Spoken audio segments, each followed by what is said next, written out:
It's been a little bit. There we go. Alright, nice.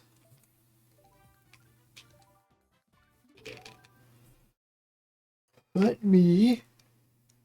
Oh my goodness. Before I get started there on the Mario Kart, let me look up some stuff. That's not what I wanted to have open.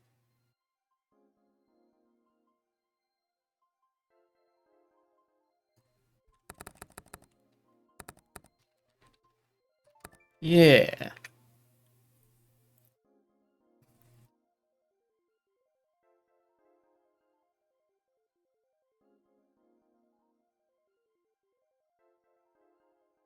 Yes, UAW. Sure, Reuters. Uh,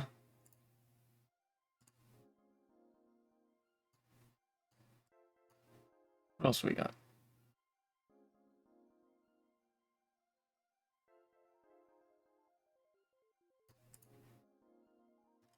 Hmm.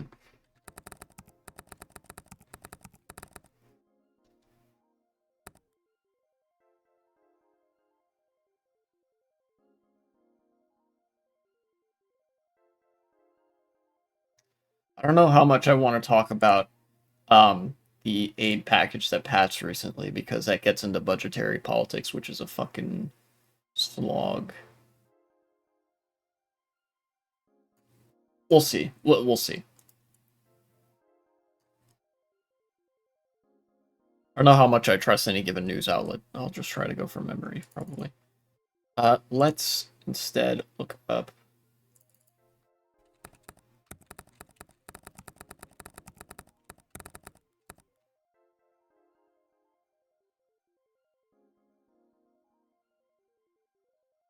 Here we go. I'll just have that open.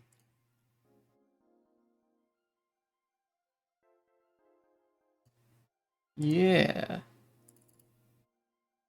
Then let's look up UN Security Council Palestine membership.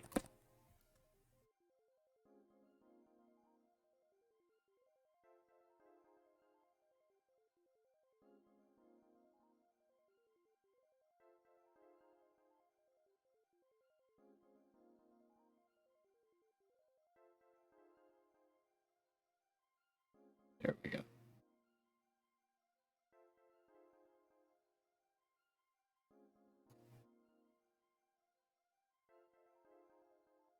Okay, that's one thing. And yeah, once I've done all that, then I will start looking for a debate to review. Yeah. Oh, nice. We got a room. Let's go. Ugh. This is gonna be a longer stream.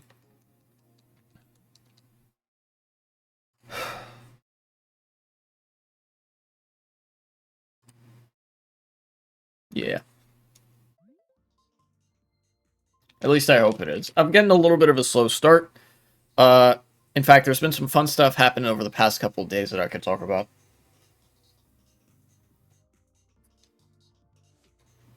Wow, this guy's got quite a lead. Ah.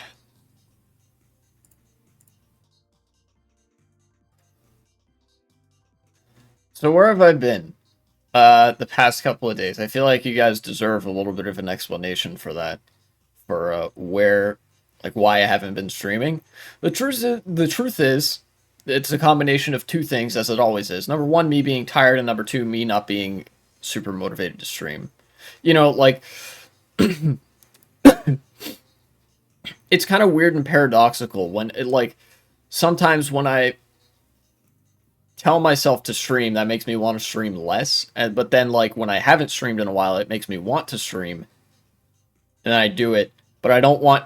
Like, it's very hard for me to stream consistently in a way that doesn't make it feel like an obligation.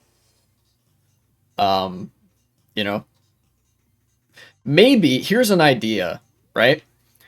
It is possible that I could just day to day, um, I could just not write down whether or not I'm streaming and just decide, okay, I want to stream today, or I want to stream today, or this other day, whatever, you know, and have that be the basis of me streaming instead of writing it down for like every other day. Because I have other stuff to do, but then also like, I don't know, it's just a sort of intimidating feeling I get when I look at my schedule and I see that I have stuff written down for me to do.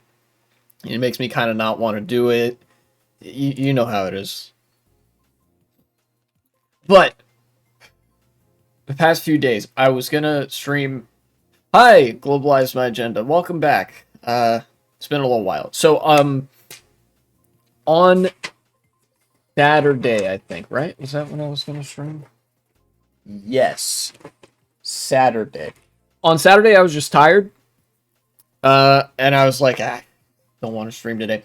On Sunday, what ended up happening was that I didn't have the motivation, and also there was another thing that I was doing that required quite a bit of energy. Is I was doing a phone bank. Granted, I didn't do it for very long, but required me to use my voice and use my the social parts of my brain, and you know how that goes. So lack of motivation, other things going on. I was phone banking for a progressive social democrat candidate in Pennsylvania. So doing a little bit of actual political praxis for how much I talk about it on stream. And then on Monday, I went to the food bank and I was bagging food for the bulk of the afternoon, actually. And then today, just this morning, I also did a little bit of phone banking for another person in Pennsylvania. I've been trying to phone bank a bit more for progressive candidates to try to make my influence felt in politics and stuff.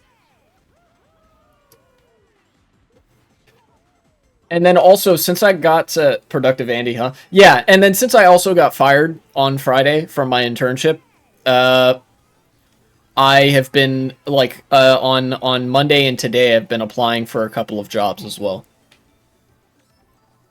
Can't relate. Rip. Yeah. Yeah, it is kind of a rip moment.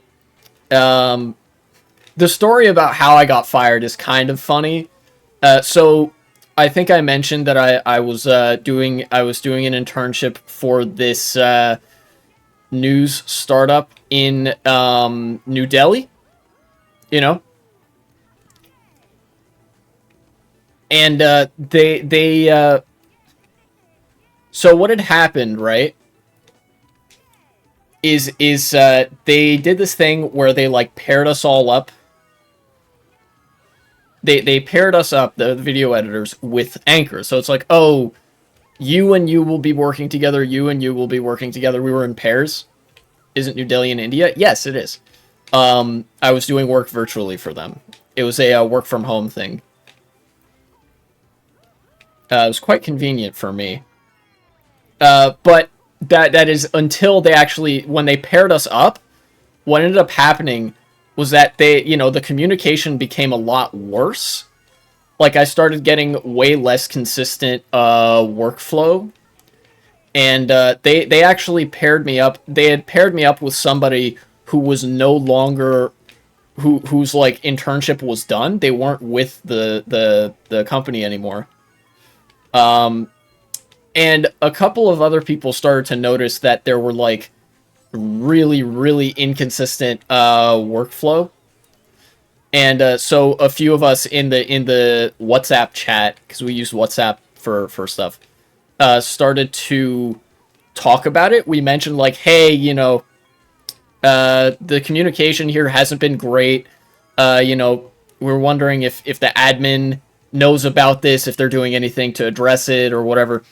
In fact, I think a couple of us mentioned the admins, hey, what's going on? There's, the communication isn't really good. Can you do something to fix this? And the admin responded by firing all of us. So we were like, hey, we don't think you've been maintaining a super professional and like well communicated working environment. You haven't been giving us a lot to do, uh, and all that. We're kind of sitting here with our, you know, we're kind of sitting on our hands here. Uh, and in response to that, all like six of us got fired, just instantly.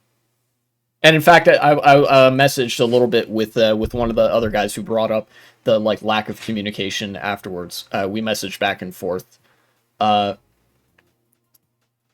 and so then we went our separate ways. And I was like, well, I guess I'm looking for jobs now, as opposed to looking for jobs this week. Funnily enough, the internship was scheduled to actually be done as of tomorrow. Like if I'd waited till tomorrow, I was gonna ask for the certificate of completion or whatever, and then I was gonna be done with it. It's like, okay, whatever. Uh, but they didn't even let that happen, which is pretty funny.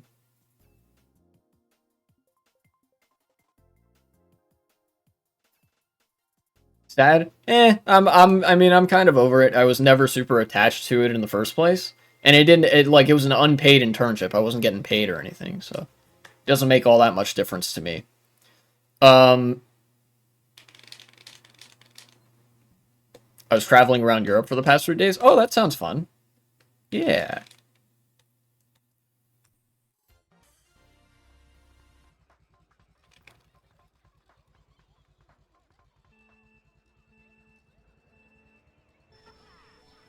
So apart from me being fired from my internship, I had been doing a little bit of like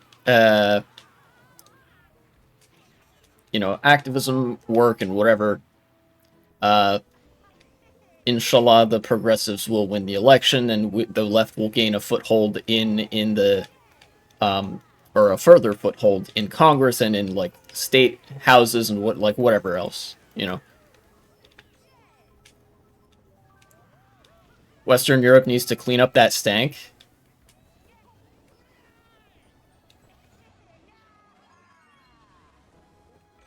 Central Europe, I guess. I think, okay, if I had to hazard a guess, I think I know why things smell bad in like Western and or Central Europe, and it's actually because it's warmer there.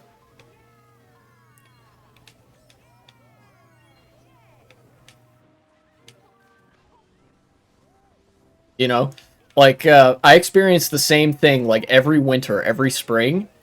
In the winter, it's like you can't smell stuff because it's cold. Um, the air is thinner, doesn't like carry aromas as well or whatever. And then in the springtime, when things start to warm up again, I can smell stuff again, and some stinky things start happening. Oops.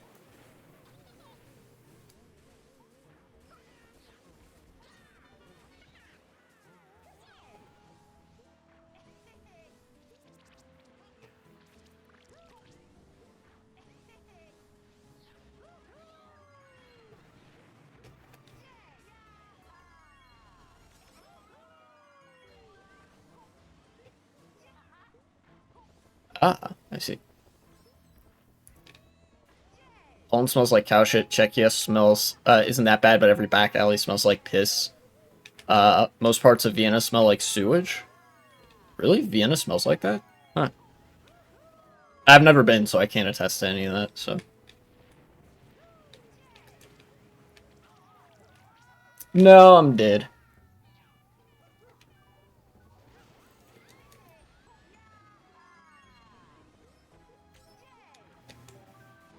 One mushroom. They have to poop right below your feet, at least some parts. Ah, okay. No, I'm fucking squished. I'm gonna get seventh, I think. Yeah.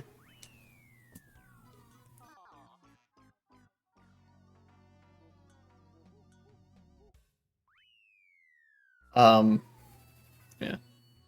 Oh, yeah, today's actually the primary day. Um, I mentioned that I was phone banking and stuff. Today is the day that the primary elections happened. These were like in-party elections. U.S. is bringing democracy here. I'll get to that in a second. But today is the day that like a lot of primary elections are happening. I think in Pennsylvania particularly. So we'll get to see if progressives win on the ballot there. That'll be nice.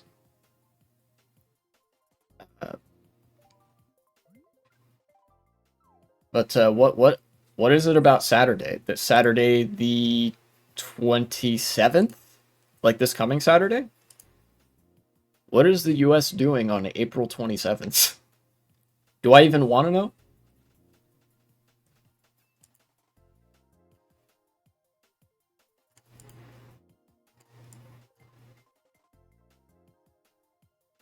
Military tech is arriving in Lithuania. Oh, okay, that's cool then. For exercises. Oh yeah, that's right. That actually that I think relates to some news I saw recently. No, squeaker. God damn it. Stop that. My cat. Be annoying. Uh there was a bill in the House of Representatives that passed recently.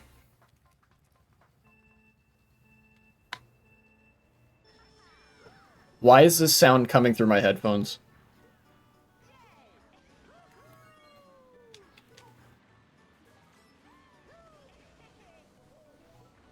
Well, whatever. Recently there was a bill in the United States House of Representatives that passed. Um, and it basically it gives military aid to the U.S. allies, which in the case of Ukraine and Taiwan, that's good. But in the case of Israel, that's bad. I don't think Israel should be receiving any aid money. Pretty cringe, not gonna lie. No. So you guys might see some of that money soon. Actually, I don't know. It maybe doesn't directly relate to that because I don't know if that aid has passed through the Senate yet. Although I expect it will.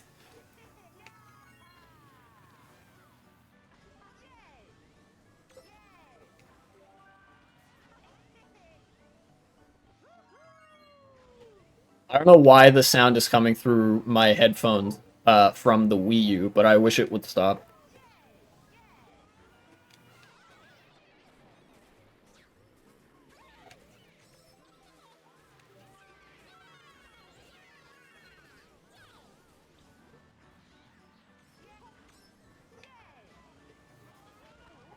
Damn. Dude, everybody's getting owned on this track. So much money to steal and corruption. Mm.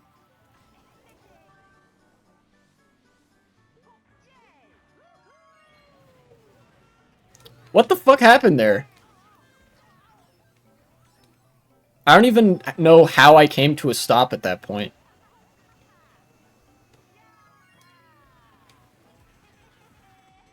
Let me do this. Ah, shock dodge. Nice. Good for me.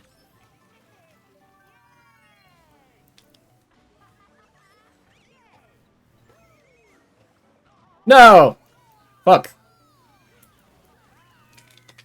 I don't know what place I got, but it probably wasn't great. Why is the sound coming through my headphones? Stop it.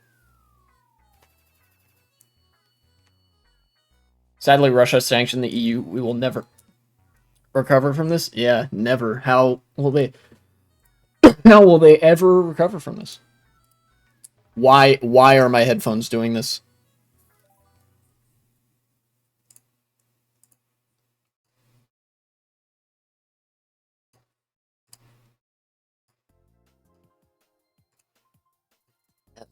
That's. I blame the CIA.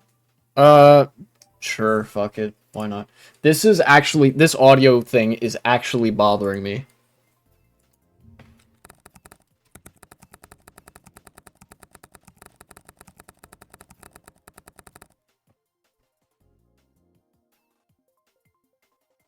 CI is responsible for the audio? Yeah, no kidding. Oh. There we go. Okay, so if I turn off the capture card audio, and then just turn on the capture card, but in the audio channel. By the way, let me know if there's any audio delay in the game.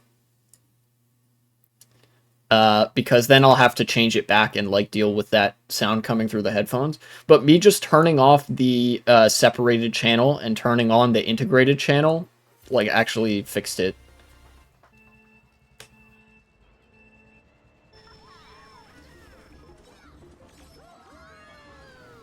Okay, so that's that solved.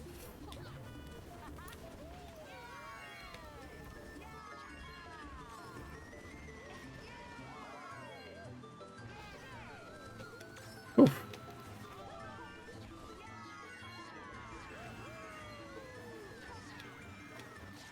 Oh boy.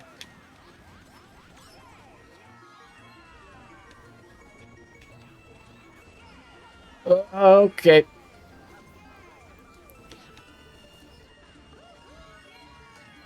Oh my god, that was the most incredible air bump of all time.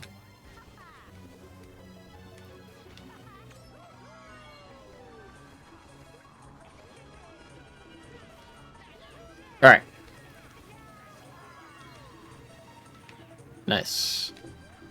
Fourth with a mushroom. That's not bad. I think I would rather have this than go for another box.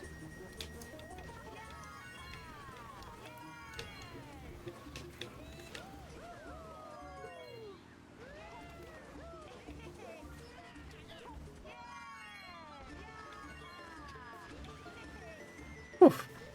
Snowing yesterday, so how can global warming be real? Truce. Average conservative argument against the concept of climate change. I cannot believe that, like, that's their best argument. It's so goofy.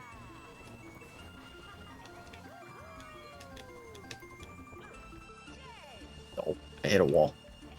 I think the blooper actually, like, messed me up there.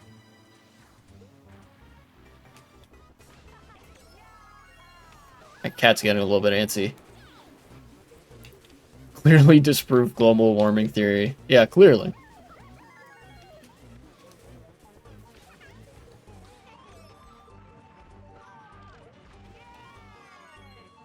Oof. Okay.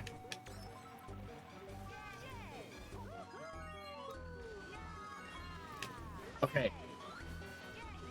Sorry, that was quite a there's quite a bit of interruptions going on there. But I can get back to the thing I was talking about because it's more wide-ranging than just the aid for the foreign countries. I mentioned Taiwan, Ukraine, and Israel, but there are two other important things that are happening as a result of this bill that just got passed.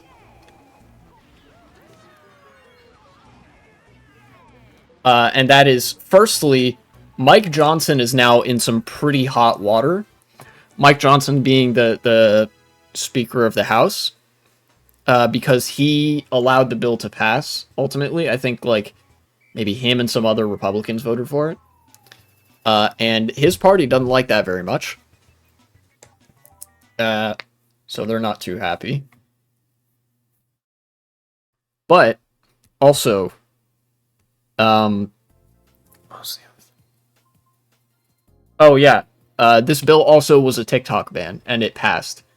So I guess that's one thing that I said in the past, like, disproven or whatever. That, like, yeah, they are gonna ban TikTok, potentially. Like, they might just do that. On Defense Aid, are you pro-deploying nukes in countries like Poland? Yeah? I mean, sure.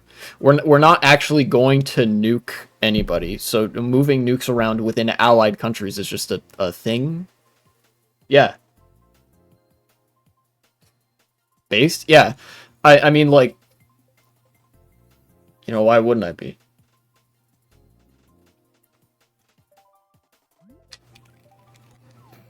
it like the I'm pro nukes insofar as nukes are not like a real threat to the global stability right now. Like nobody's going to use their nukes, so put them whatever allied country. It's just a tool to project geopolitical power. Chinese government did not help the situation by lobbying the government. China this, China that. I legitimately don't care about anything that anybody says about China, because they're just another geopolitical unit that is acting in their own geopolitical interests. Everybody tries to make it sound big and scary, but that's just how politics works. Like, oh no, Iran has contrary interests to the United States in the Middle East. Oh no, China has contrary interests to the United States in, I don't know, wherever. Like, okay, the sky's also blue. Like, what else don't I know?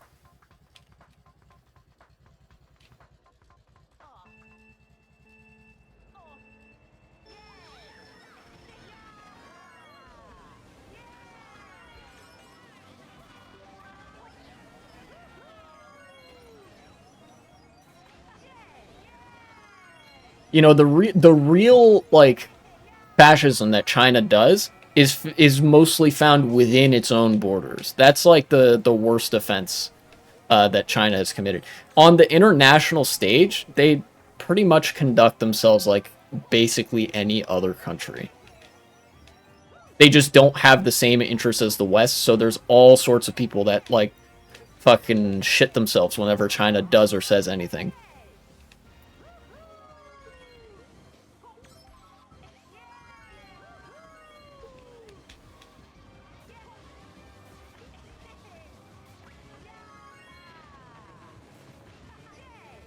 Oh no, they put spyware on phones and shit? Yeah, what do you think the United States does on the international stage? You think we don't? You think the West doesn't put spyware on people's phones? Your phone is spyware. Let me tell you this. The only reason that China has to put spyware on people's phones is because they didn't make the phone. Different? It literally is not. It's the same exact shit.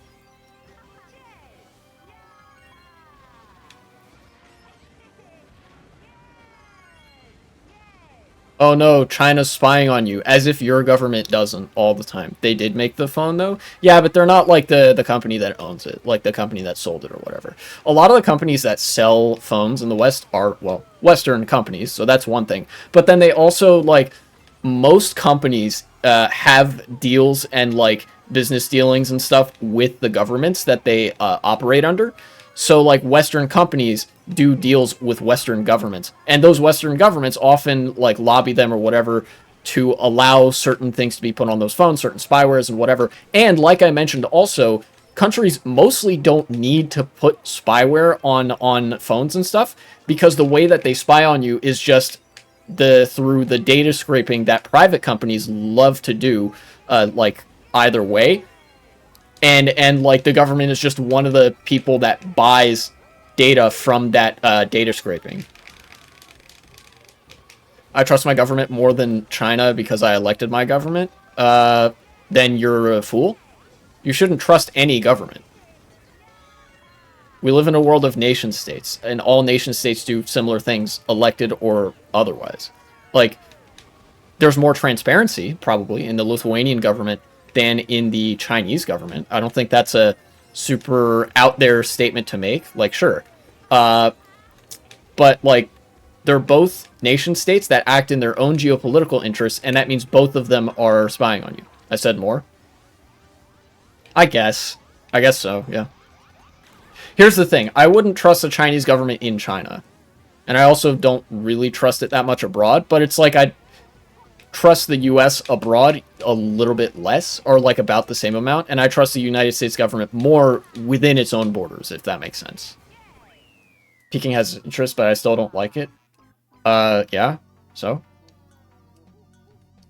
Look, Peking's interests, like, the only difference between Chinese interests abroad and American interests abroad is which businesses get the preferential treatment. That's it. They're both capitalist states. They both have their own interests abroad.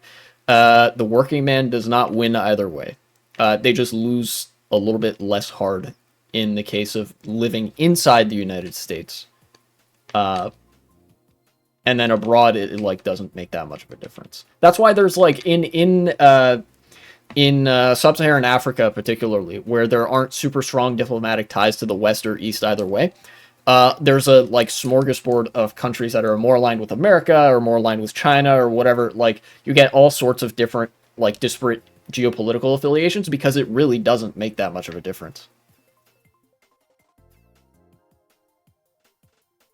You know, the only reason the West is affiliated with the West is because they are the West. I don't know. Look, I'm waffling a little bit at this point. What was I saying? Yeah, that's right. TikTok ban in the new bill that passed, the foreign aid. I've come around a little bit on banning TikTok. I think banning TikTok on its own is fine actually, because I recently took one peek inside of TikTok and I was like, yeah, okay, this needs to be nuked from orbit. Obviously, Congress isn't like doing it for any of the correct reasons that you would want to ban TikTok, but like get it out of here already. I think I've changed my mind on that.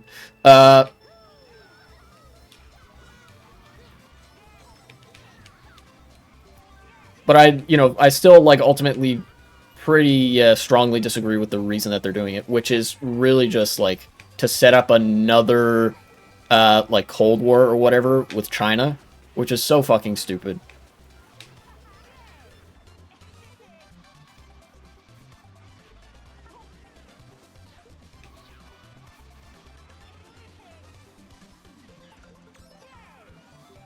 Ah, golden mushroom.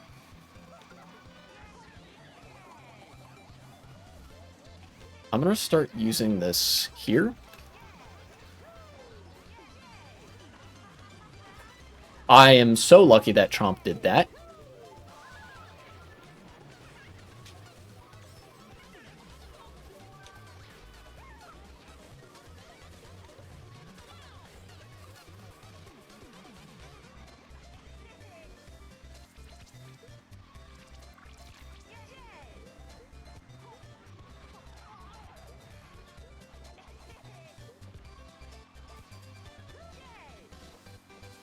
Take this turn really tight.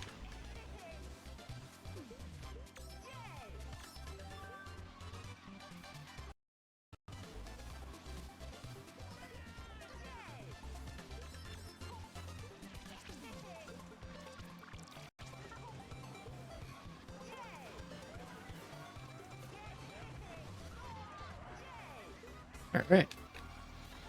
First place. We have red shell protection. But no blue shell protection.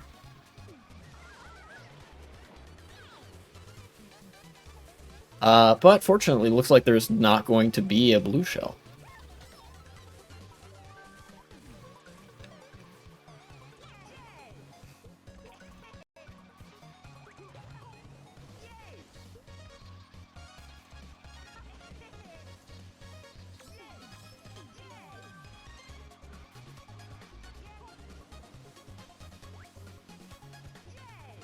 I really like this track. Even though there's not many changes in the elevation or like trick ramps or anything, I really like it. And I win. Yay. That track is really good for mock bikes. Oh. Looks like I dropped a couple frames for a second, but I guess not. Okay. Let's get that out of here.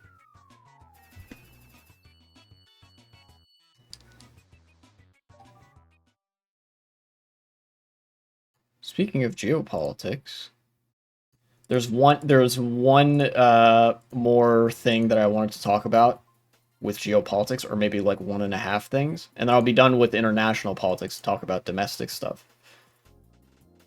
Okay.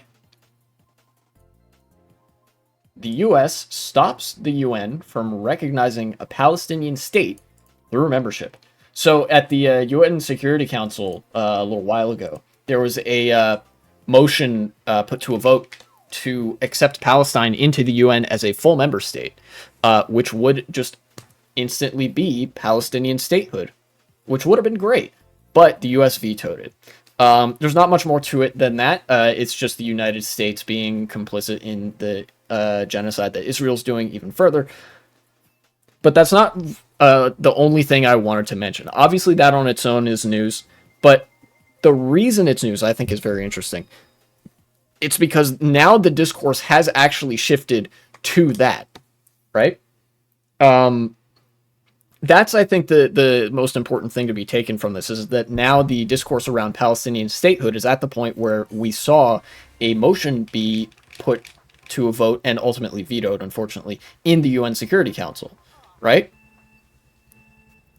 The before there were a bunch of motions being put through the Security Council regarding the ceasefire and whether or not Israel could be plausibly, like, or not plausibly held to be doing genocide or whatever, but like basically should Israel stop what they're doing in the Gaza Strip, and like the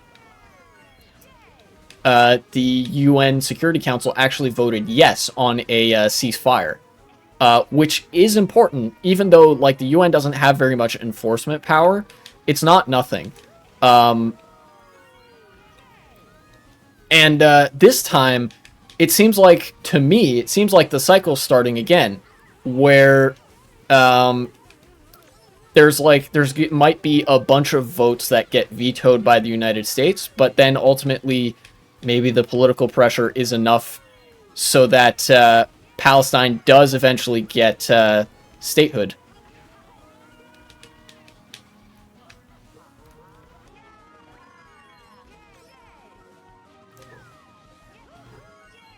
Oh shit! I cannot believe that got him.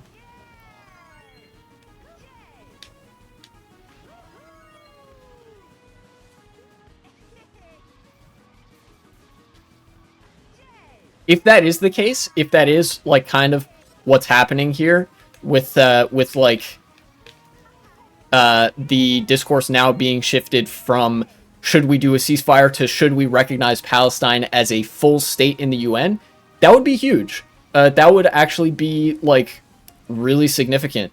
Because if Palestine is a full member state, then that enables them to like have that much more representation and say on the UN Security Council or in the UN General Assembly and whatever.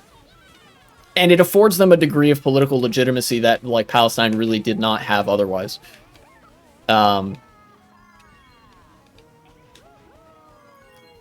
Beyond that, I can't really say. Again, the UN doesn't have very much enforcement power. They're kind of toothless. Uh, so it's like a we'll have to wait and see scenario. Um, it's like I'm kind of crossing my fingers, but I don't want to like get my hopes up too much because that wouldn't be good.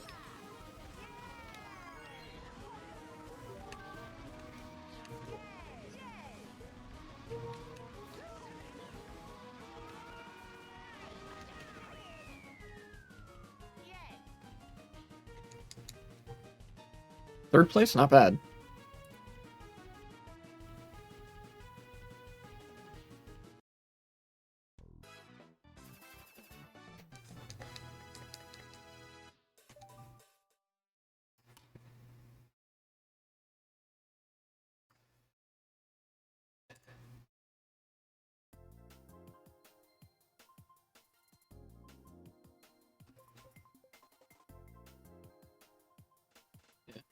Of course, Israel objected pretty strongly to Palestinian membership in the UN prior to the United States just vetoing it because they are currently conducting a genocide, and Palestine being a state in the UN would really hinder the ability of Israel to finish that genocide. Basically, um,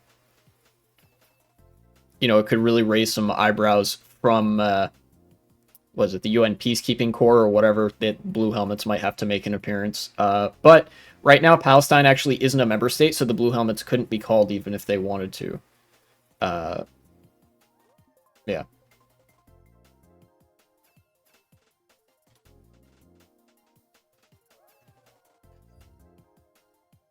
Anyways, apart from that,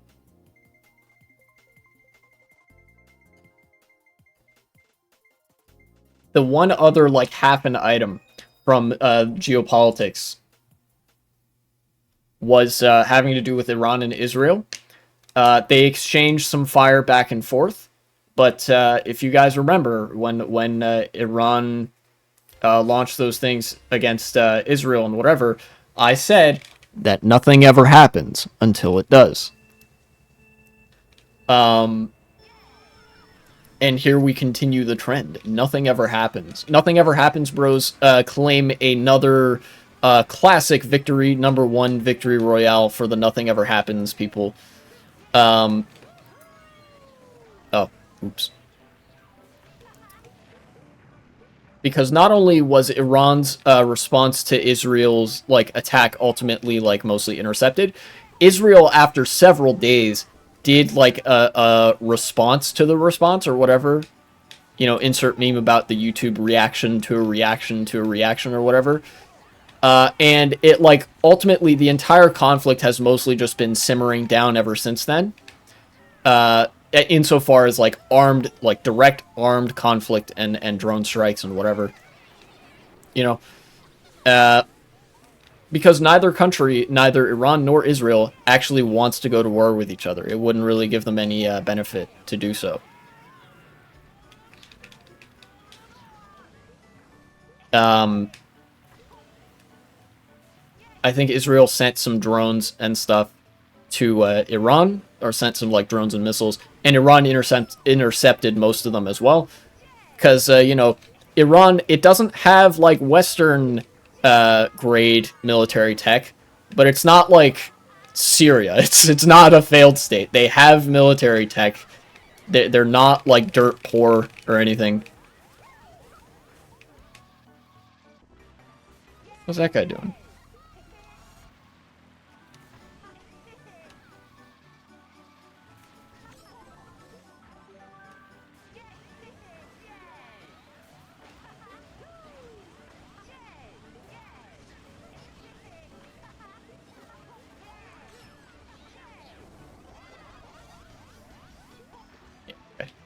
Just gonna say, please don't squish me.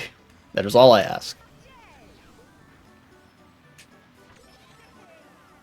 No, damn it. Zelrond, I'm sorry. Oh, okay. Never mind.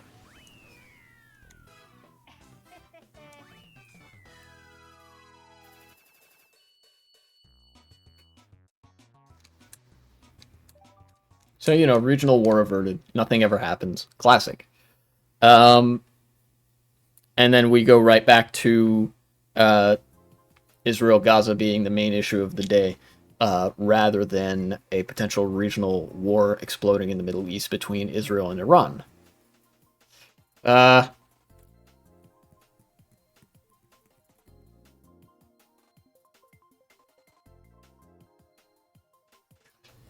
The Israel, like, Palestine stuff is not something I usually like to talk about, because it's an ongoing thing that there's not usually that much new to talk about. You know? Like, I think I said basically everything that I needed to say about it in, like, the first 2 videos that I did on the subject. That, like, Israel used October 7th as an excuse to go in and blow up all of Gaza and kill all the Palestinians and whatever. That's currently what they're doing, is blowing up whatever apartment blocks are left while they wait for Palestinians to starve, only periodically allowing the minimal possible amount of food aid through to, like, satiate the ire of the international community or whatever. But in the United States, things have gotten a little bit more hopeful to that effect, that, like, you know, geopolitically, the only country that really has any say over what Israel does is the United States, right? And it's down to the U.S. to basically exercise that say. And if, like, if the U.S. decides, all right, Israel, you know, time to wrap it up and go home, that's what Israel has to do, because they get all their money from us, basically. Or they get most of their, like, defense spending and stuff from the U.S.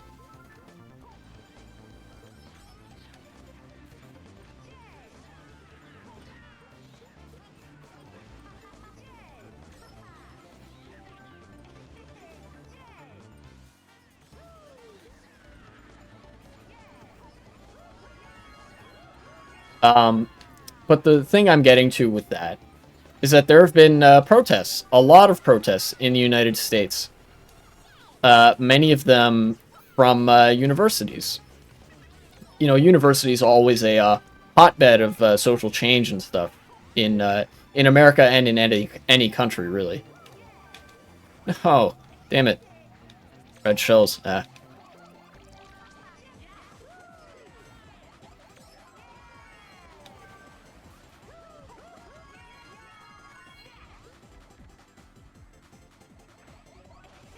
Sixth. Yeah.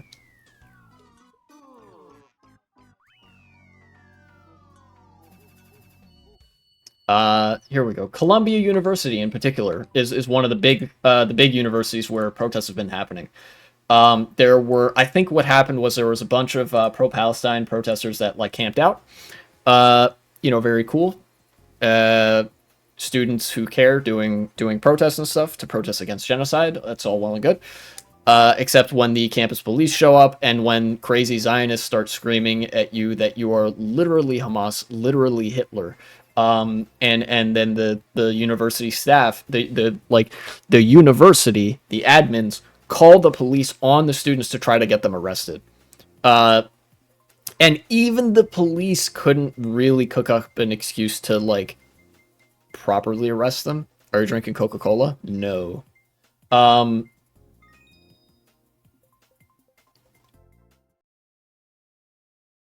Even the police acknowledged that the protests were basically entirely peaceful. Um, and I think what ended up happening is that there were a lot of other students who it was kind of like a Streisand effect thing. There we go. Um, if you're not familiar with the Streisand effect is basically where, by virtue of somebody trying to suppress certain information, the information only spreads more quickly. You know, it's like the attempt to suppress information or to suppress certain political attitudes only backfires and makes them more popular and more prevalent and more widespread. In this case, the university, Columbia University, tried to suppress the protests at Columbia by like having all the students removed or arrested or whatever, like suspended and all that.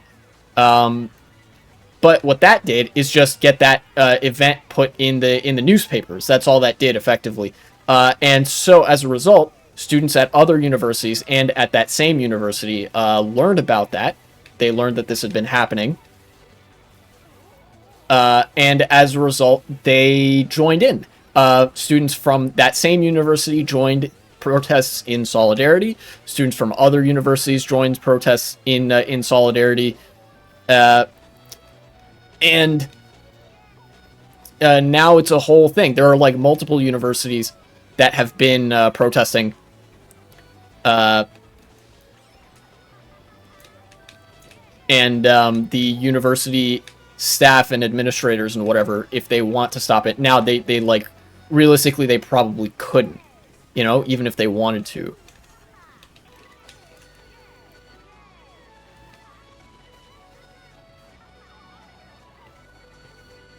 So that's nice.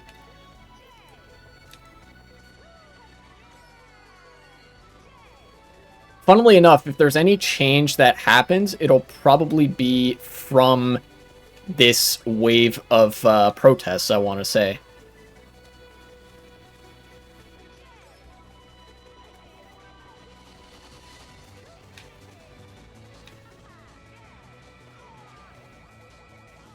Yeah. I swear if they waited on purpose, I'm going to be mad. I'm so mad. Hopefully it does. Maybe. Look, popular sentiment doesn't drive policymaking in any country. So it's like a 50-50. Have you seen the Hassan Coca-Cola clip? I believe so. And that person that like asked him about that is insane. Some protesters can go too far, and you are doing the exact mistake that every liberal in the world does when they focus on those protesters. Because the like that is one person And then I think there was one other person that said something vaguely potentially anti-Semitic out of the thousands, literally thousands of people protesting against the genocide in Gaza. So I wasn't even going to mention that, and in fact, I forgot about it up until now, because those people are not representative of the movement, and fixating on them only detriments the movement abroad. In fact, that is why they get fixated upon so heavily, because they make, like, it's an attempt to make people look bad. I saw another clip of a girl asking what we should do about a Palestinian uh, giving her some coke. What? What she should do about a Palestinian giving her some coke. The comments were all freaking out. Uh, okay.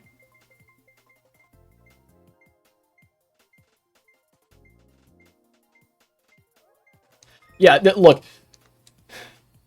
in instances like this, I'm not interested in dunking on the like the crazy Twitter lefties or whatever, because at protests like this, everybody actually conducts themselves pretty well. In fact, I don't think there's even been any sort of property damage or widespread misconduct, like even in the slightest. Even in the BLM protests in 2020, there was more like people acting like out of sorts relative to these protests now. Like these protests are almost entirely like within the rules, which is genuinely impressive. Um, There was in the UK that historic portrait, and I support that actually, because that didn't damage the actual painting.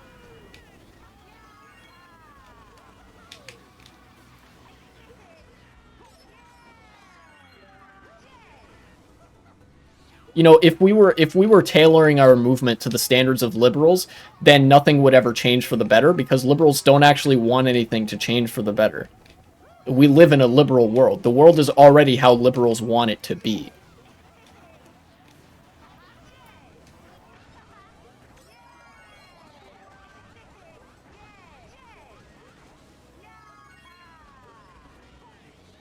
For the value of increase after the attack, so really? That's actually kind of funny. I guess it went well. But yeah, well, the point was to like basically get people to think about and to like have their eyes on the climate crisis as a subject of discussion, as a topic. Like that was the point, and it succeeded. No, we fucking died. No, it was about Palestine. Oh, okay. In that case, I also support that, because it's meant to be a spectacle that gets people to talk about the subject of Palestine. And even if that act itself doesn't necessarily convince people, uh, then something else might.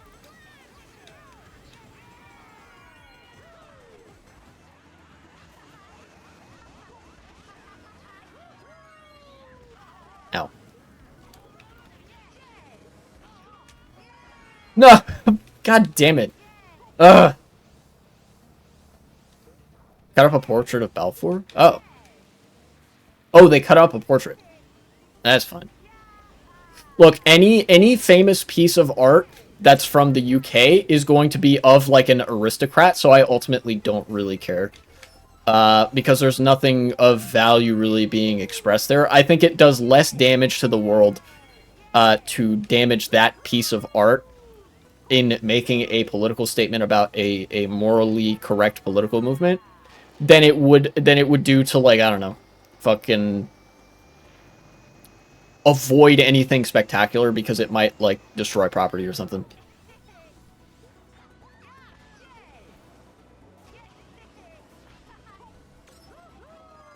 Who's the British PM? Oh, well, fuck that guy.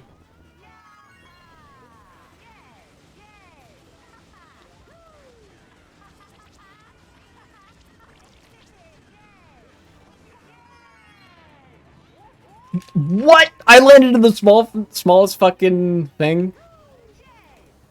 God damn. I'm gonna get last as fuck. Been driving so bad.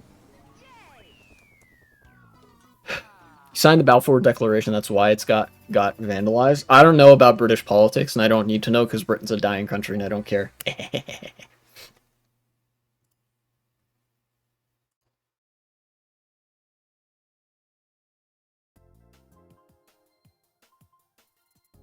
These first protesters at NYU.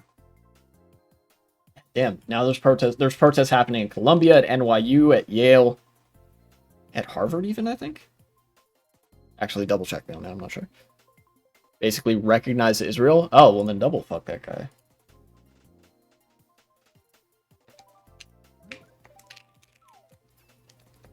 Deserved. Go ahead, make the Jewish state. Yeah. Yeah, I think, okay. Who's ready for the hottest take you've ever heard? That's not actually that hot of a take. The concept of a state of Israel is actually incredibly anti-Semitic. I think I've explained this once or twice before. The actual pro-Semitic, as in non-anti-Semitic policy solution to provide Jewish people with a safe and secure space and society to live in is for them to be integrated into civil society in such a way that they are not hate crimed. Basically, treat Jews basically like everybody else in your own country, right? Like, so that they wouldn't feel the need to flee. Yeah, but it's already there. No, it fucking wasn't. Before there was Israel, you know what there was? Palestine. Israel was created out of whole cloth by the UN to be basically a geopolitical box where you put all the Jewish people. And for that reason, the concept of the State of Israel is actually incredibly anti-Semitic in its modern form, right? In fact, most Zionists were already, like, doing the kind of meme that I would argue is anti-Semitic in, like, the late 1800s, early 1900s. You know, the concept of a Jewish ethno-state, first of all, is fucking dumb and cringe and bad because I fucking hate ethno-states. But then also, like, the notion that Jews are safe in Israel relative to the United States is laughable. You know, the Israeli government is constantly making a show of how much Jews are targeted by, like, Gaza and whatever, by like rocket strikes and whatever. They're making a show of how unsafe Israel is. So clearly it's not safe on that front. But then also, like, you know, it's effectively saying Israel's the only place where Jews can be safe is a concession that you're not willing to make any other country safe for Jewish people to live in.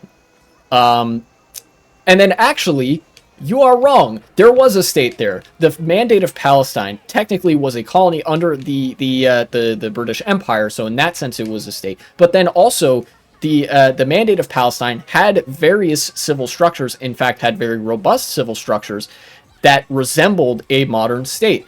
It was under British Empire. Yeah, and then in some ways it was, in its own right, kind of like a state. It was like a protectorate state under the British Empire. There was a state of Palestine before Israel was created to occupy the land there.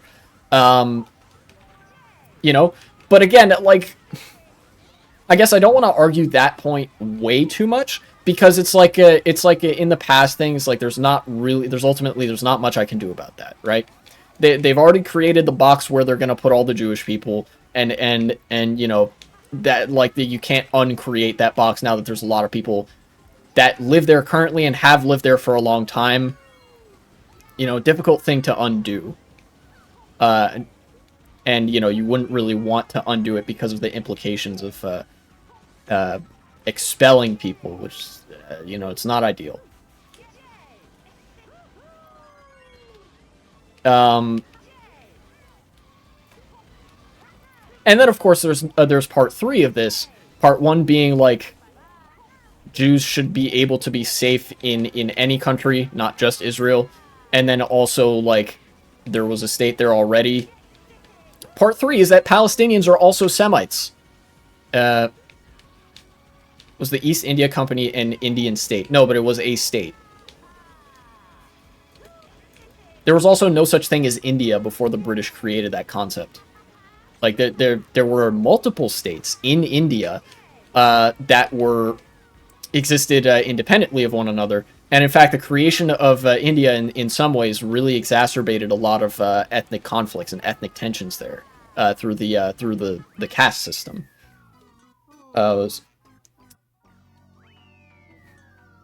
You know, There were empires who unified almost all of India. Yeah, and empires are bad. Um,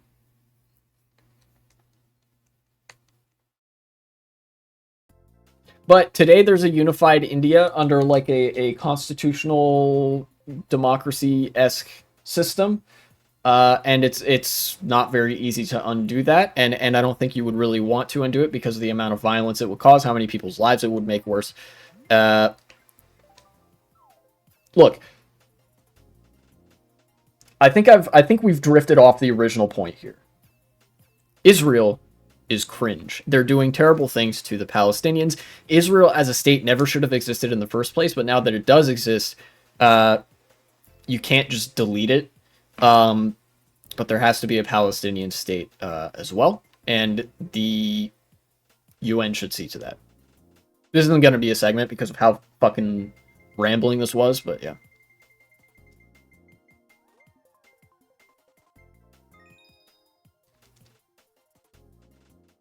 Can't just change the existence of Israel now? Yeah, that's what I just said. What I said was it shouldn't have existed to begin with, but there's nothing we can do about that now. That I just said that, and you just said that.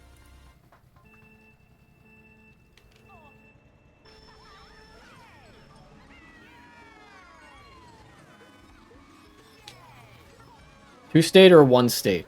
Depends on the context we're talking about. What, like, if it's for, like, realistic circumstances in the real world, two-state. If we're talking about ideal world where, like, you get unlimited changes in, like, some alternate historical timeline where material circumstances get to go the right way. Eventually, there needs to be one state solution where everybody's a citizen, whatever, in the Middle East. But right now, there is no solution that isn't a two-state solution, because a one-state solution right now would be Israel pulverizes Gaza and kills every single Palestinian, either quickly through bombing campaigns or slowly through annexing Gaza and, like, very slowly subjecting them to a project of, like, ethnic extermination. So.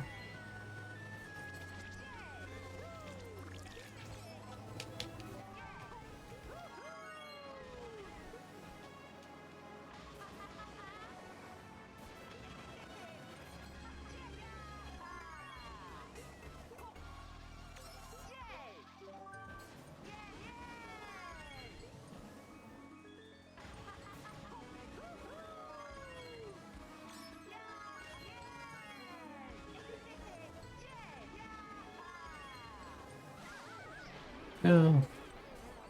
Me mushroom. Yay.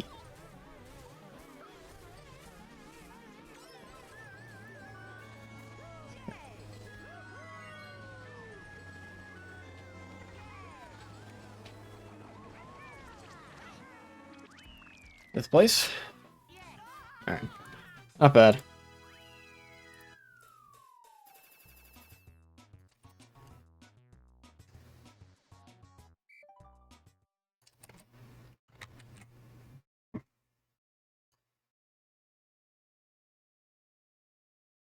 Ah, the last news thing for today doesn't have to do with Israel or Palestine. Actually, before I get that, I wanted to talk about why Israel-Palestine is such a boring thing.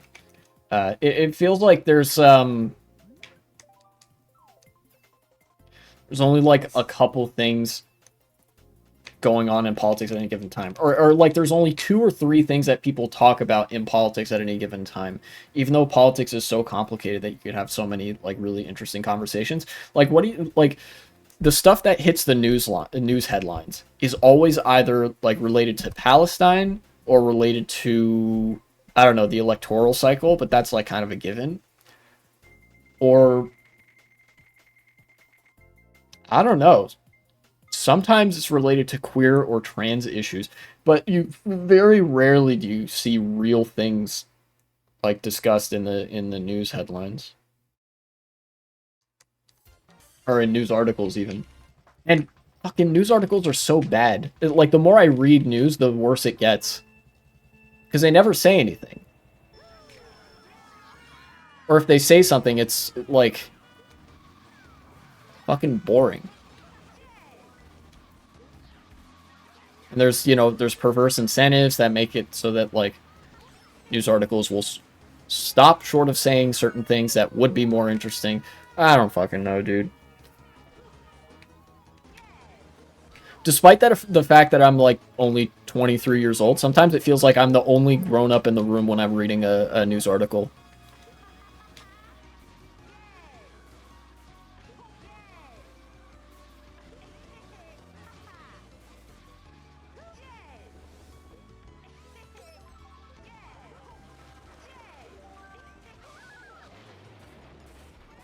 Ah, damn it.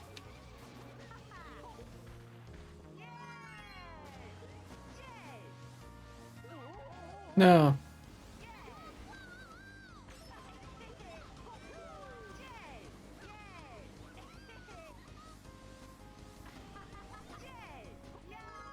Nice.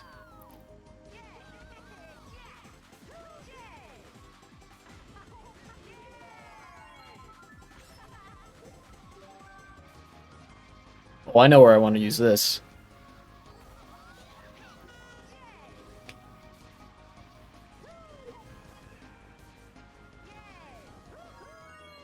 I think that is right here.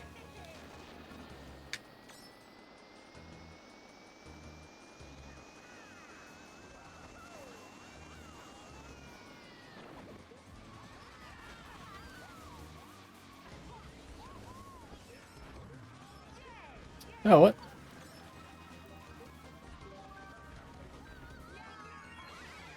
No! How'd you do that?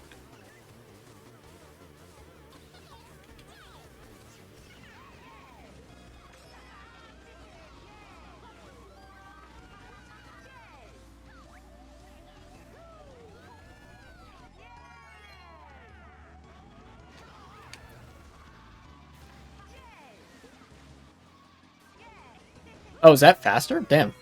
I didn't know that. Ow. Daisy, I'm really sorry.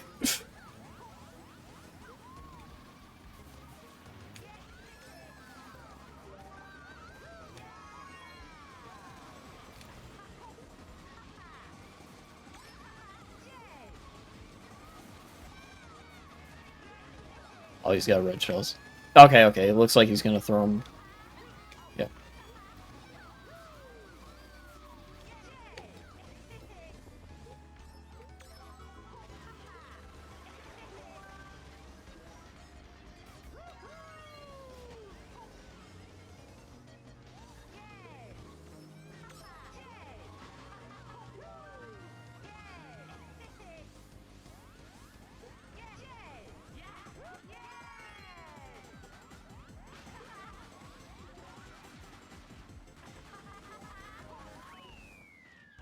Well, I don't know what place I got.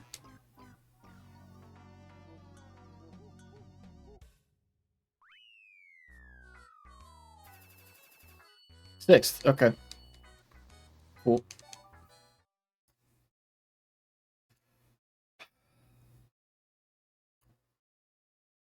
All right. Time for the one news thing that I did find interesting, and that well, not the one news thing, but one of the things that I found interesting that inevitably isn't going to get that much coverage, even though it has a Reuters article. You know, some of these articles get a lot more viewership than others. In Chattanooga, Tennessee, that is a real city. The UAW won in a historic union vote at the Volkswagen plant there. Now, Volkswagen has, I think, every plant of theirs around the world is unionized, except for, until recently, this one in Chattanooga. Recently, they voted to unionize. They were the last one. And they were the first auto plant in the United States to get a new union, to newly unionize, in several decades, I think. Workers at Volkswagen's Tennessee plant have voted to join the United Auto Workers in a seismic victory for the union as it drives beyond its Detroit base into the U.S. South and West. The South has historically been like a stronghold of anti-union politics, and that's faltering lately, funnily enough, and I think that's great. The management at this plant was making a really big stink about them joining this union. They really didn't want them to unionize. But, you know, they voted to unionize anyways. Which is great. Because democracy is good and stuff.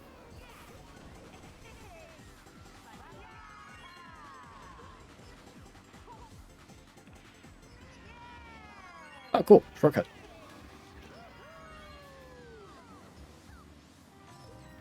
No, I didn't get an item box. Ah!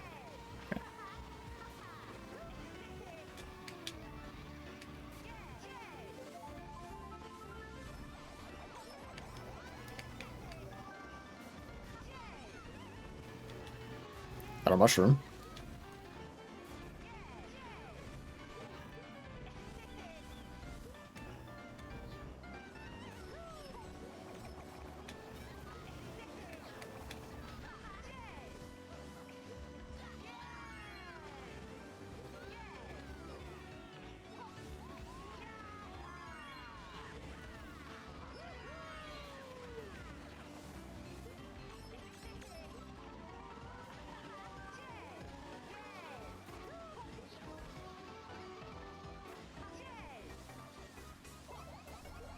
Get rid of that.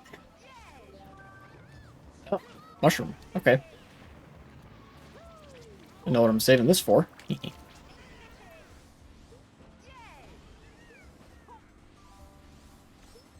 No, he took my item box. Lame. Okay. Where did he come from? I didn't know that was a thing you could do. It's kind of crazy.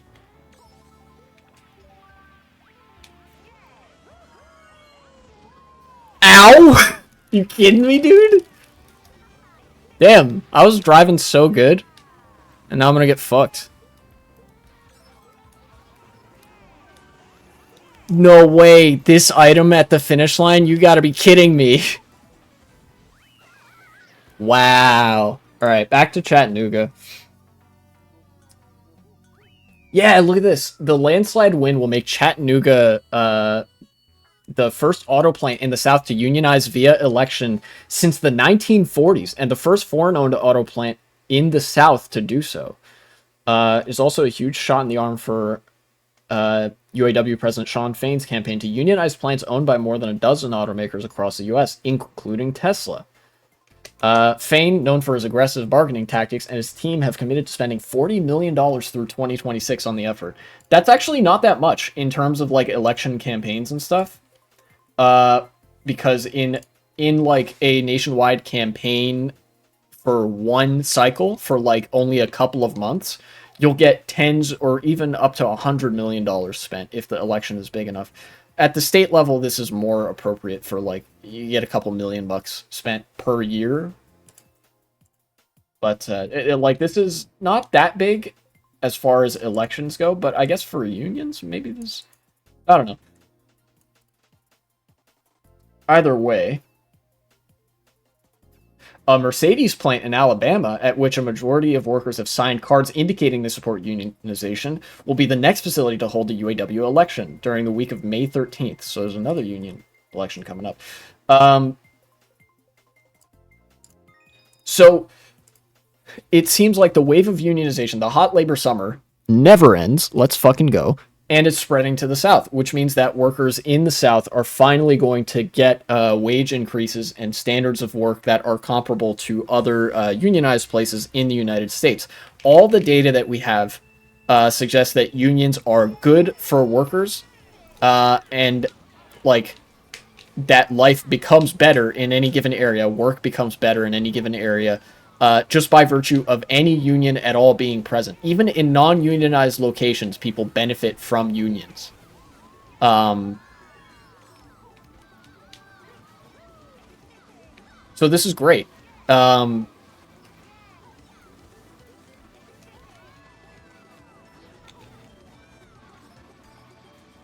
Potentially the next wave of labor activism in America, which would be awesome.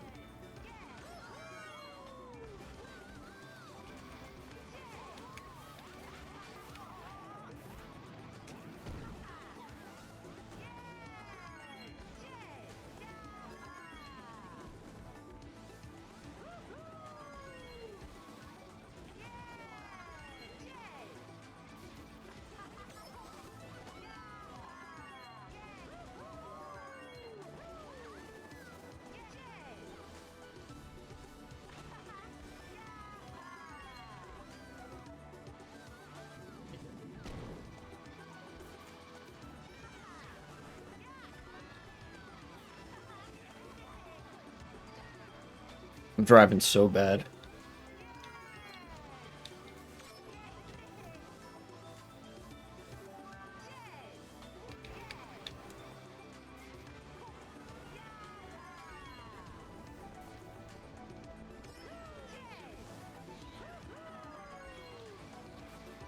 Okay, that was better. God damn it.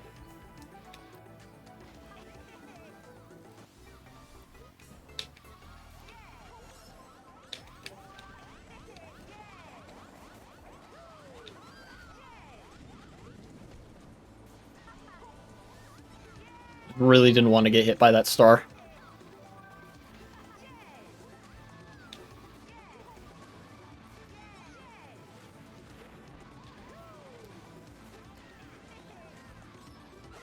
I didn't get a box. But it ended up not mattering that much.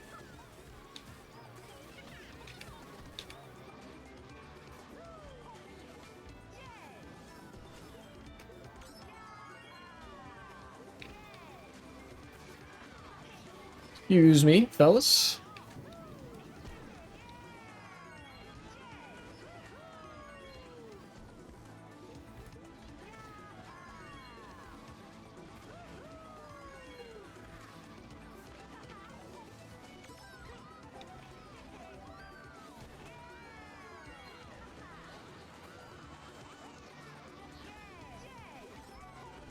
No, I didn't get an item. That's gonna do me in.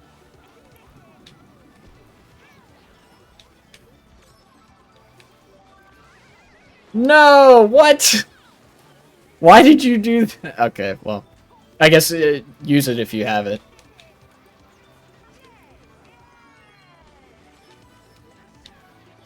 Get an item. This has been the I don't get items session, like for real. Alright.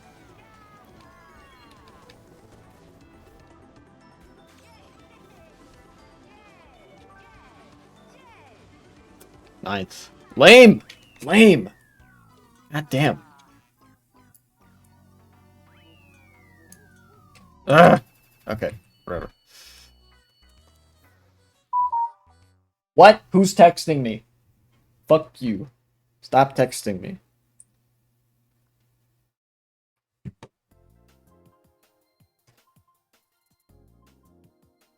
I'm actually getting frustrated because I feel like, number one, I'm driving poorly in a lot of places where I feel like I should be driving better. And number two, it feels like even when I fix my driving ability and I start driving competently, it doesn't matter.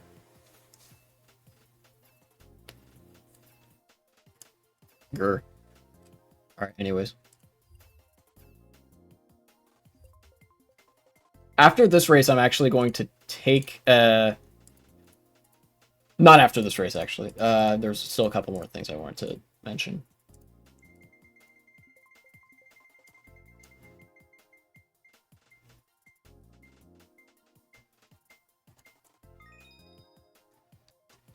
So,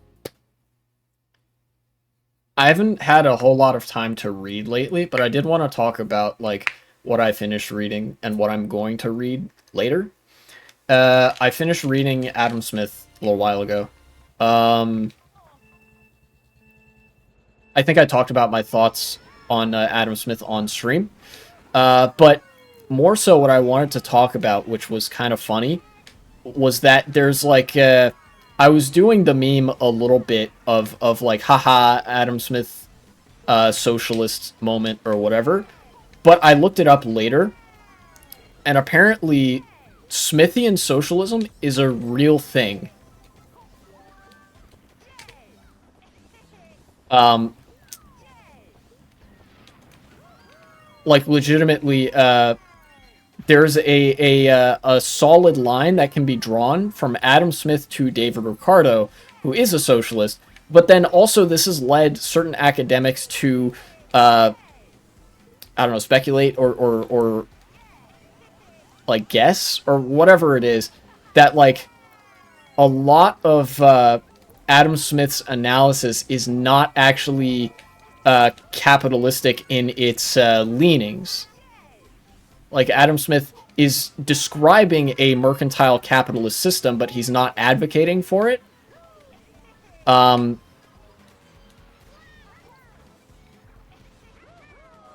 And it's not necessarily enough for me to like say outright like, oh wow, Smith was a socialist, but apparently there is real debate and speculation in the academic community that like Smithian socialism is a real thing that exists, which is kind of wild.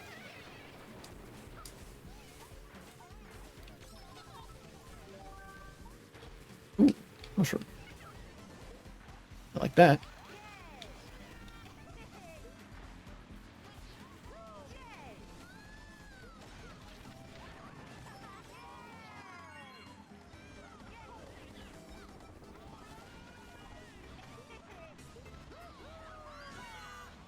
Ow. God damn. Yo, what's up, 1v3? It's been a while.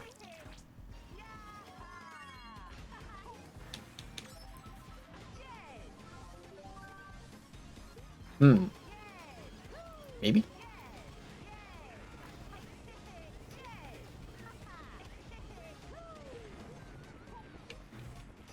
Oh, okay.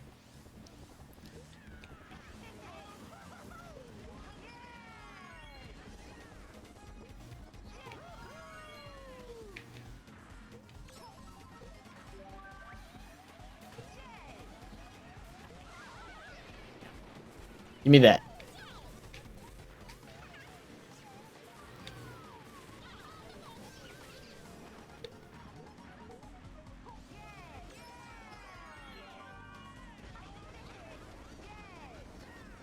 Oof. Damn. Close race.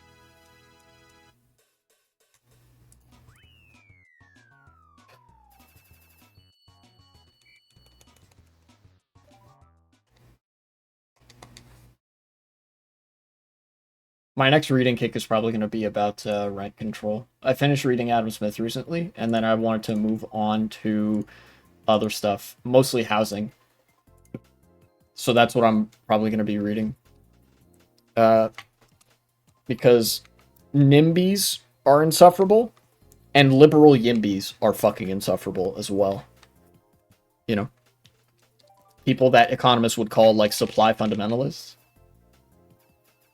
So I wanted to read about like the housing policy that works well to bring down the cost of housing. One of which is actually, I know rent control works. I know that there's some people that get very upsetty spaghetti about rent control because it brings down housing prices for homeowners in the area, and it like, oh no, it has some adverse effects for like, I don't know, neighboring apartment units and things like that, and it's not always administered especially well, but that's mostly because of poor implementation and not because of like the core itself of like, yeah, in order to bring prices below market rate, you have to like, you do have to control them below market rate or something like that. Like if there were no rent controls, then there wouldn't be anything stopping landlords from simply setting the price high enough that it became like prohibitively expensive.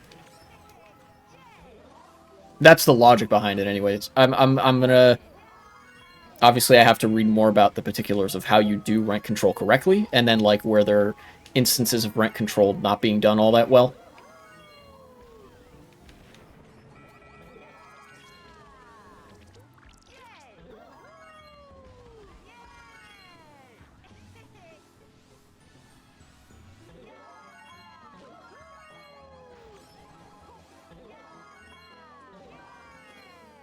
Now,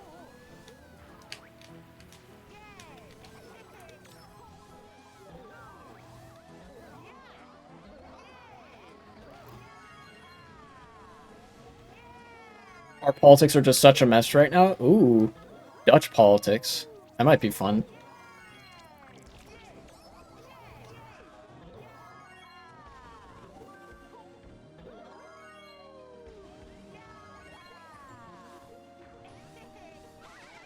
No, I was gonna use that mushroom on the shortcut.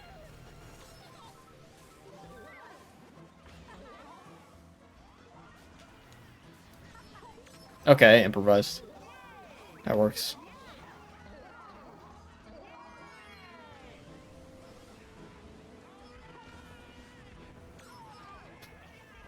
Whew. Very close.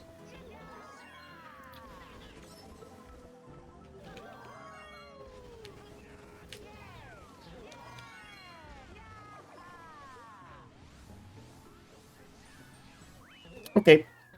I win.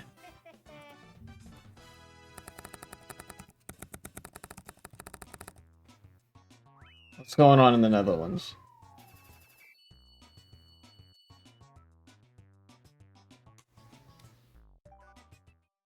Far right part. Uh-oh. Wait, is this gonna be government collapse again? Is it the meme? Is it the meme where far right party takes power, infighting, government collapse? Far right party takes power, infighting, government collapse. Is it that shit again?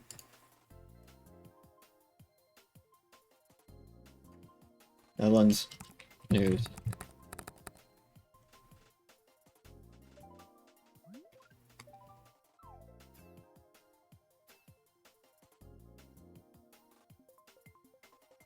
God, how funny would that be?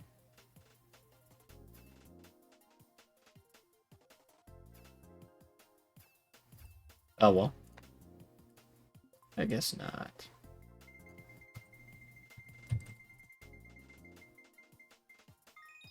Autumn leaves way. I see.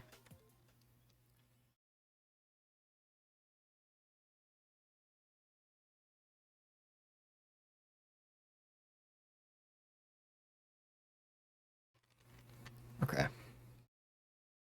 I think after this race, since there actually is now nothing left on my list, I want to find a debate to review. I have an idea of what I would look for as well.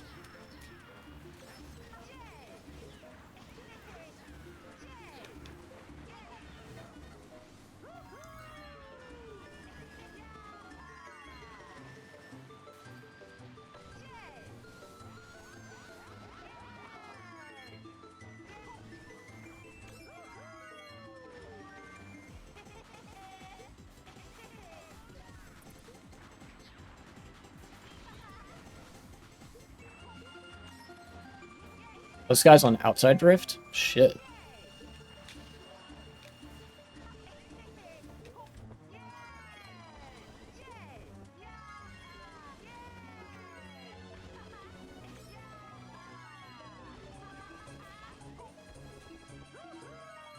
How did they get so far up there, huh?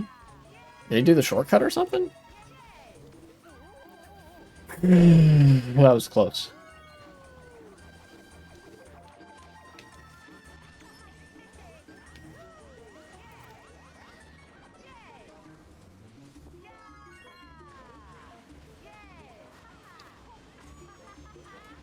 Oh, I think I might have wheelie bumped him.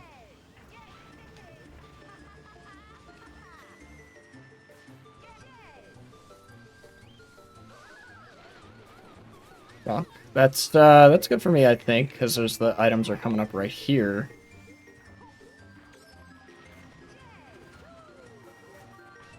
Ah, golden mushroom. I'll take that.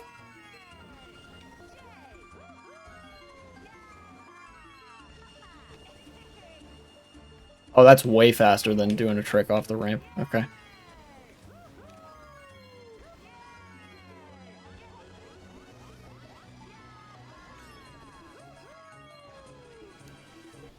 I'm saving this for the same fucking spot again.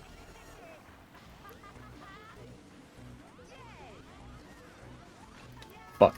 I have to start using it here.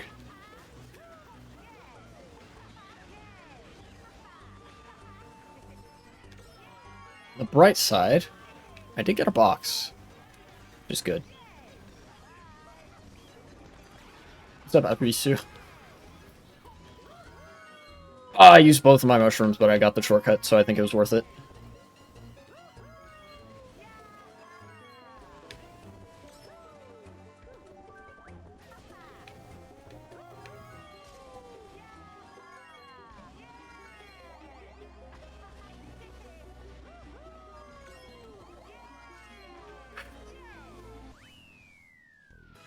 If less than a week, they wanted to get 4 problems done, yet they're still not done with number 1, fixing the tensions, because our boy from the PVV just walked out again. Wait, really?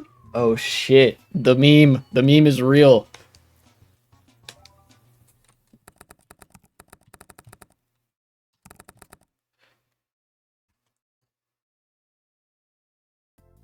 After Geert Wilders gives up? No way. No fucking way, dude.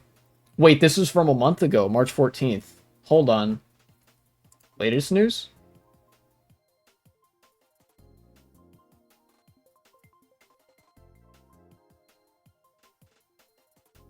You just gave up? Bro.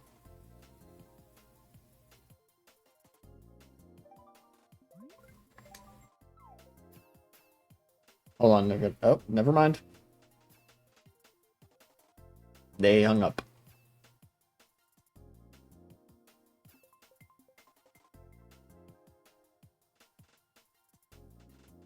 I can't see much else about this other than, like, they've been trying to form a government and stuff. There's nothing the four agree on besides one thing. Damn. It's so good. It's so good. You guys have it pretty good over there. Like, on the surface, is it good that the government can't fucking do anything? No, that's not good. But it's better when the far right government can't do anything than when the far right government can do something. I mean, look at the United States. When the far right governments like decide to do something, it's fucking awful and hurts people a lot. It's not good. Man, must be fun to live in the Netherlands and be able to be like, okay, well, they're at least gonna be so incompetent that they can't make shit worse. And then just watch the far right government collapse again.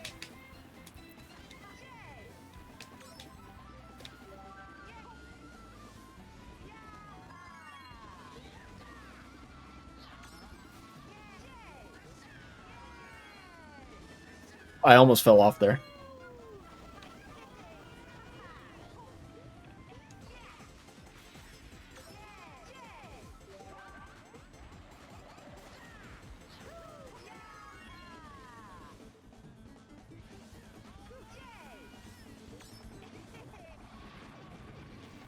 Oh, that guy got owned.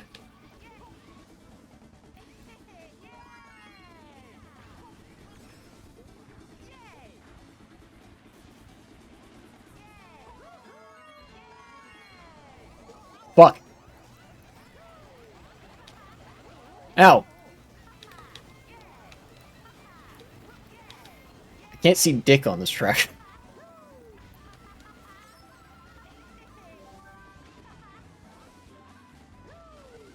Who picked this?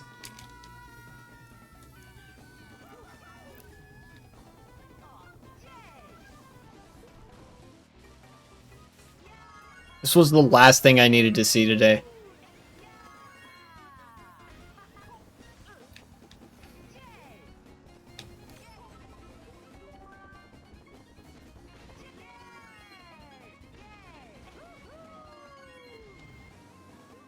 Alright. Let's just not drive like shit. No! God damn it.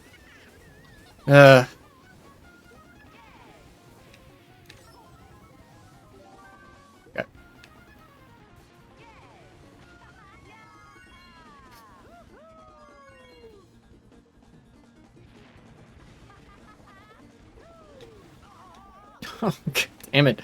Get me to the next item set. Okay, there we go.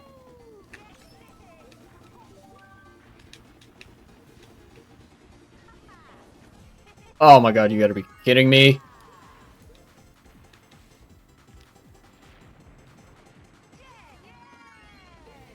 No way! It drifted the wrong way! It drifted the wrong way, dude. God, this is so bad. Oh my god. No! I didn't even know that was possible! Are you kidding me? Who picked this? Whoever picked this, you ought to be fucking ashamed of yourself. Jesus. Unironically, the old Stroben's Desert was easier than that track. The fun thing is, by the way, that Mark Rutte is suddenly aiding Ukraine, this surcharges affair and green energy. Like 6 million total, if not more. God damn. I guess conservatives have realized, mainstream conservatives have realized they can't be entirely brain dead if they want political power. Does this mean they're any less brain dead? No, not in their actual beliefs, but it is good that they at least have recognized, like, okay, like, we literally cannot do anything if we're gonna be far right.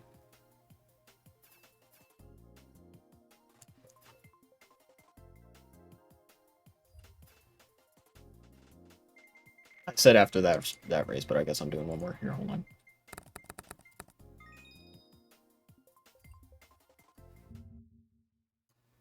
Oop.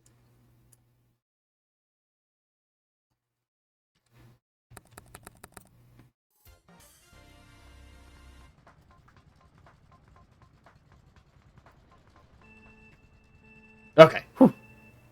Now no farmers or politicians or whatever are gonna get mad at them since he's leaving. He's finally being confident in doing the right thing. Okay.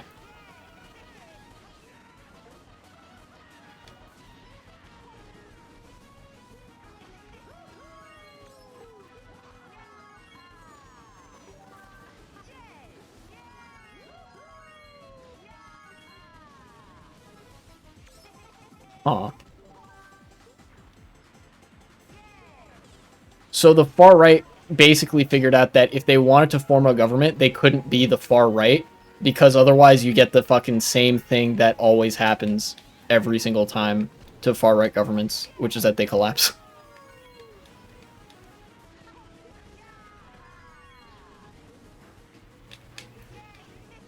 Pretty funny.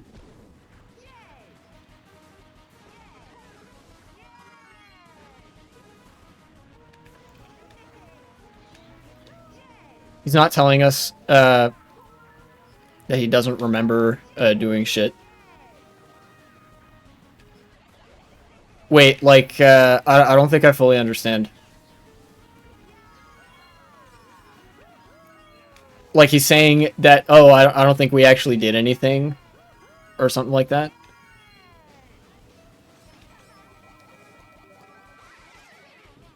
Oh. Used to be his escape. Oh, doesn't have any memories doing that. I see. Like, he's not doing the, well, I don't remember that thing anymore, because he's, like, not, he, like, gave up and stuff. That's interesting.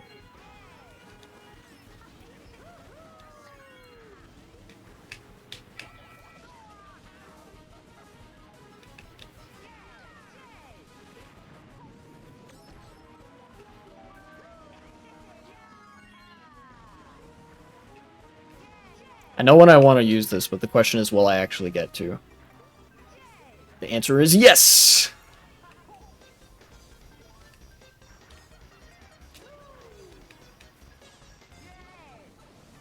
Okay. Yeah, okay. He used to say, like, oh, I don't remember doing that to escape his problems, and now he's, like, not anymore. Hmm. Interesting.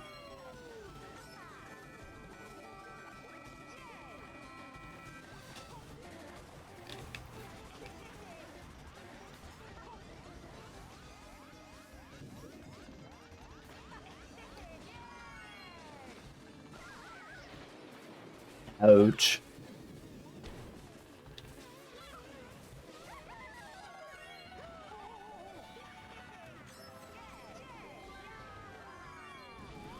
No! What the hell? Why did he do that?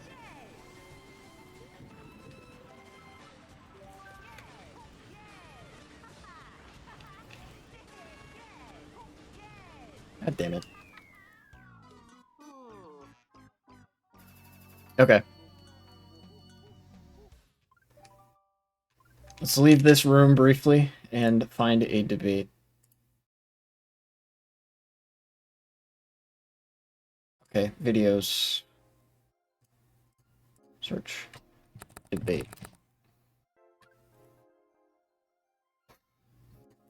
I'm going to review, I think, a Vosh debate this time.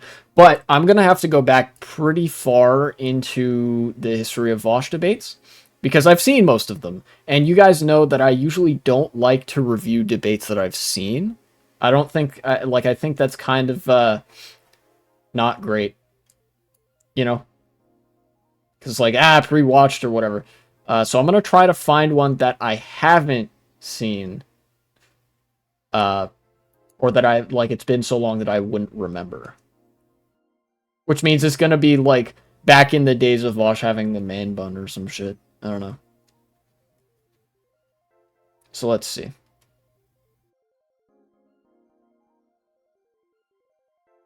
Um.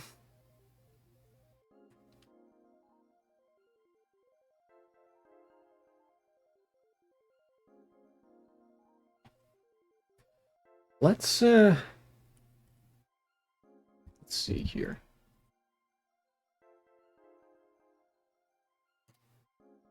Climate change denier, Destiny, blah blah. I think I've seen the debates with Destiny. Good faith and cap. I don't know.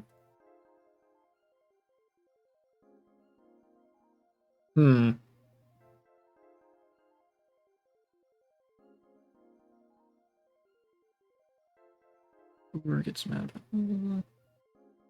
Wait, why is it giving me the same things again? What? Here, hold on. Let me go to playlists and just find a playlist of his like debates.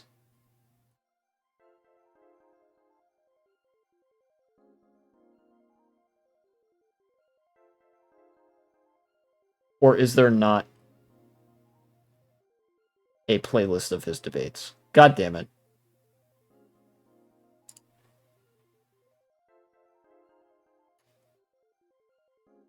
Come on, dude.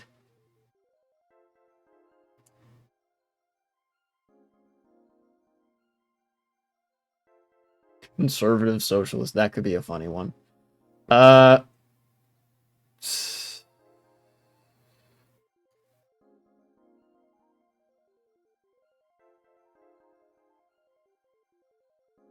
Hey, my cat is talking to me. This is gonna take me a bit.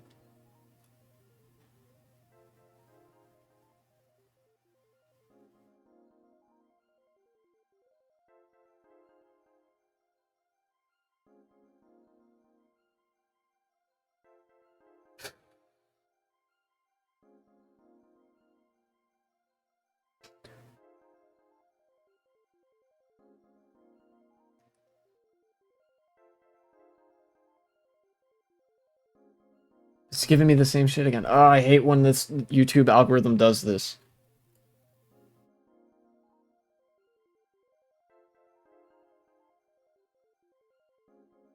Where? Fucking hell. Alright, where's that conservative socialism fucking debate? That one might be funny. But where would the value in that be? Oh, god damn it. Okay. I remember there being one. Okay, here. Look. Have you considered fascism? Debating conservative hype house. Let's try that. It seems relatively topical. Let's go to properties here. Select that. Show. Yes. All right, so if you can see the title down there, it's kind of small. Have you considered fascism? Vosh debates conservative hype house. Let's go. I actually haven't seen this debate, I think. So this would be a first for me. Vouch. Ian Vouch. Many such cases. Yo. What's up, man? Not much. Just probably gonna be talking to a few hundred people today. How about you? I'm doing Oh yeah, great, this actually. was really... for people who are more recent Vosh viewers. He used to do debates all the fucking time. Because you used to actually be able to debate people on the right, and they used to actually believe things. And I guess he did several per stream, or like per day or whatever. It was pretty wild. There are reasons that you can't really do this anymore, because conservatism has kind of consolidated around a set of like very fascistic policy objectives that are not things that you can really debate because people don't believe them sincerely. Yeah. You're really good. I see you're wearing a MAGA hat in your profile picture.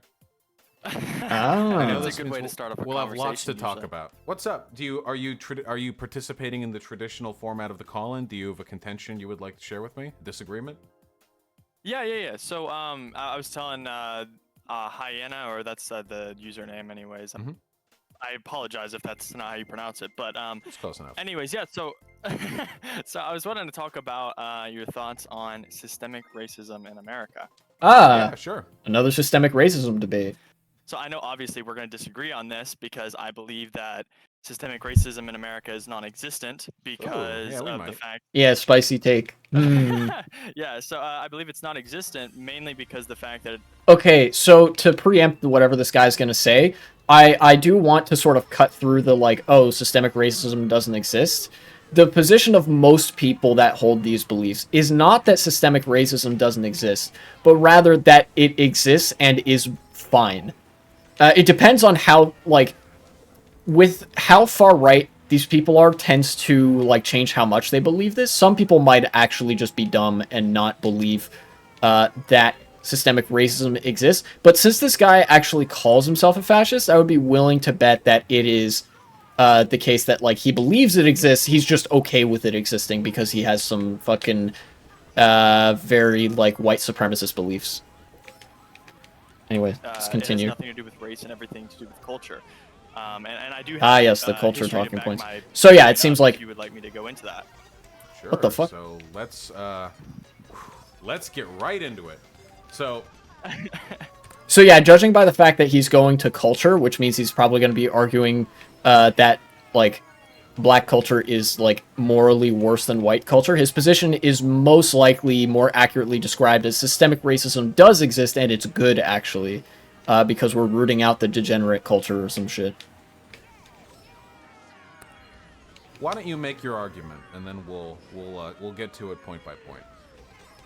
Sure. So basically, my argument is that Nah. the Damn the it. system doesn't actually harm anybody of a specific race. Generally, it usually comes down to culture and person by person basis. So why I say culture is mainly because it's descendant of what was formerly known as cracker culture, What? but is now modernly known as ghetto culture necessarily. So okay, so we And can simplify this a little bit. So essentially, your argument is black people get arrested more because they behave worse. I mean, yeah, I would Yeah. probably. Okay. I'd We, probably Oh, okay. say We okay. don't need to. Okay. So let's get right into this. So black people and white people both consume marijuana at roughly the same rate, but black people get arrested nearly 4 times as often for that. So I don't know what. I think this is a good like I appreciate Vosh cutting through that whole nonsense because I'm obviously not as good at debate as like anybody who does debate like really frequently, so I might have gotten hung up on that pretty easily.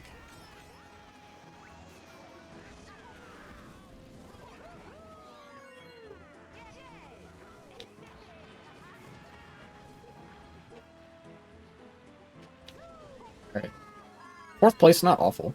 Restrictions you think police are subject to being held to, but if it is a distaste for the behavior of a community which leads to a 4 times disproportional arrest rate, I would say that's pretty evident of bias, especially. Oh, also I'll note that this guy doesn't like he mentioned culture and not class, which class would have been the more correct argument. Like obviously the way that systemic racism exists is that like people of low class are disproportionately harmed by certain like laws target people of certain classes, which ends up hurting black people more because the legacy of slavery and Jim Crow leads to black people occupying disproportionately lower spots on the socioeconomic class rungs of society.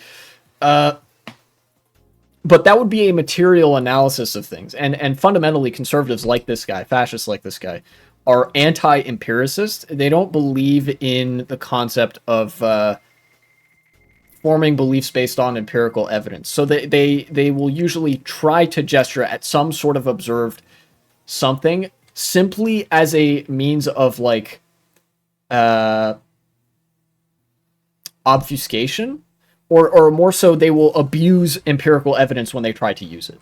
Since this bias seems to carry forward to black people regardless of their behavior in communities that are not as ghetto as, I guess, what you would associate with the typical black community. So I'm actually really glad you brought up Yeah. that source because I love talking about this one. So basically, that experiment was actually asking people basically how often they use marijuana on a yearly basis. It didn't go down to monthly. It didn't go down to weekly. Oh, actually When you actually talking look at about the statistics data. that go down to a monthly basis of Interesting. using marijuana and weekly basis of using marijuana, whites are actually using. I mean, whites are actually using it at a lower rate than blacks on a monthly and weekly basis. On what level? Oh, what do you mean, like on frequency of using it in that? Yeah, like 1.2 times as much, 4 times as much. Like, what's the rate? It's like, I think on the percentage rate, I think it was about nearly 20% more for monthly, and then the weekly was nearly 30% more than whites. Okay, so that does not explain a monthly, 4 weekly. times difference. But the 4 times difference Yeah. also comes down to the fact that it's been proven. See, this is what I mean when I said that like conservatives don't actually care about empiricism because they're anti-empiricist. Whether or not black people smoke more weed than white people or whatever doesn't matter insofar as criminalization of certain communities for a myriad of reasons. First among them being that like the drug usage is not like something that exists in a vacuum. Usually it's the like a lot of times it's actually the disenfranchisement and systemic oppression that comes first before the drug use, because drug use can be often used as an escape. And then of course also as Vosh distinctly pointed to, that like a minor difference in the usage of certain drugs would not explain something an order of magnitude larger, such as 4 times more arrests being made of black people than white people. Like the thing that this guy tried to point to and then pivoted away from as an explainer as to why, like, oh, this is why black culture is actually degenerate. It doesn't fit. The empirics of what he's talking about, like, literally don't fit because they don't care about the empirics. Off of surveys taken from marijuana users that white people usually are more prone to use marijuana with people that they are closer to and within secluded homes instead of open areas, whereas black people are more prone to do it with people that they are non-associated with, would be more prone than a white person to do it with people that they're non-associated with and in public areas. Do you have any studies on that? Yeah, let me pull up the statistic. So you think that like black people just like are stupid and they just keep smoking in public areas? No, I don't think that. I wouldn't. I'm not. He does think that. That's the only line you could really draw from this, but like, God, the name of the game of conservatism used to be you had to sort of cloak your beliefs in a more reasonable aesthetic. Hence the obfuscation of certain beliefs behind like misinterpreting data. Like I said, it is a lot less effective to say I believe racism exists and it's good actually than it is to say I don't believe racism exists. Considering this on like an unintelligent, oh well, that's just a dumb person. I'm just basing this on the fact that they're going to be. I think that off of this survey, it proves pretty much that they're more prone to, in these ghetto areas, do it in a more public area with people that just live in the neighborhood, but they don't necessarily know that person. And this is an interesting nexus point of these arguments. He's saying that like, oh, people who live in a ghetto are more likely to do drugs in unsanitary and open environments, which is true. But that is a product of the socioeconomic class of a given area rather than, like, I don't know, its racial character or something. What he's talking about, what he's alluding to here is way better explained by the fact that people are more desperate and willing to resort to drug use as a method of escape in poor areas than in wealthy areas. In wealthy areas, people like more consistently have homes to stay in when they do this sort of stuff. And like are able to acquire them by means that would enable them to, like, I don't know, do drugs in private and whatever. It's purely in the suburbs. More frequently, it's a recreational thing than like a I don't know, a tool of despair, which is like technically that's also recreational in a way. But like, you know, it's more of that like abusing data when you try to use it. He's interested in the data point, but not the thing that the data point indicates. He's just interested in using the data point as an excuse to say, and see, this is why black people are worse, because black people live in these ghettos, and they do drugs out in the open, not mentioning the fact that that's a matter of proportions and not race, and it's more like a function of class than anything. I can't believe I fell off there. Wait, so what is that? Not knowing the person doesn't mean that person's a cop. I don't think undercover cops are typically dressing up like 16-year-old, like. I'm not saying it's an undercover cop, though. I wasn't implying that. I'm just saying that if that person isn't necessarily trustworthy, then how are you going to trust them by doing a criminal activity with them? Do you think this might have something to do with the fact that stop and frisk rates are wildly disproportional based on race? I don't think that it's race, though, because honest to goodness, like even stop and frisk, you look at stop and frisk, and people like to say, well, it's just because the cops patrol the black neighborhoods more often. It's because they select black people because they're racist.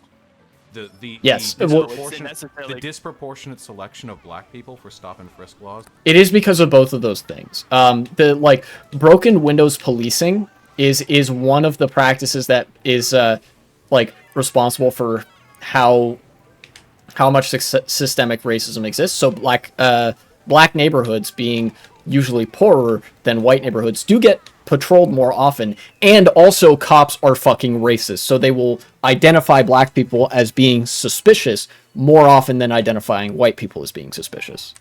In the states that employ them is massive. This is not a culture thing. This is regardless of neighborhood. Even with driving stops, which have nothing to do with culture, unless you think every black person drives around. Yeah, that's right. There's like a lot of this racism actually transcends class lines. Like, a rich black person is still more likely to be stopped and frisked than a rich white person. With like the low rider and the suspension that bounces while playing gangster rap or whatever, like I guess that would be like a black culture car. Well, that's that's very poor stereotype. I've seen black people drive around. They look pretty much like white people driving around, but they still get stopped way more often for searches and for arrests, regardless of disproportionate rates of traffic laws being violated, which don't really seem to have that much to do with race. Looks like pretty much nobody respects driving laws in this country. There's a higher like average conviction rate for black people in the criminal justice system. Black people get higher sentences for the same amount of priors in the same crime committed. That's true. I mentioned this in the Destiny debate. That's the one of the most blatant forms of racism in modern America is in the justice system, where it just straight up like black people get sentenced harsher for the exact same crime than white people, and get convicted more frequently as well. Yeah. The amount of data suggesting that the criminal justice system is discriminatory against black people, not people of blank culture, but black people, is overwhelming. To ignore the plurality of data on this subject is to engage in delusional thinking.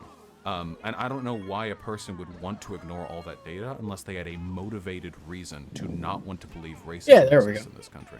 It's literally not ignoring the data. It's literally counteracting that data and exposing the flaws within that data. Just like the conversion rate one. That is ignoring the data, by the way. So notice how we went from this guy saying systemic racism doesn't exist or whatever, and I have data to prove it, to him instead saying, well, actually, it's justified that black people get arrested more because of their culture or something. And now he's discarded both parts of his argument. His argument was systemic racism does not exist, and I have data to prove it. He abandoned the systemic racism part. And he also just now abandoned the data part of his argument. The first shift he made was to actually it's justified because black culture is worse than white culture. And then, like I said just now, he's now saying that the data is all like illegitimate or something.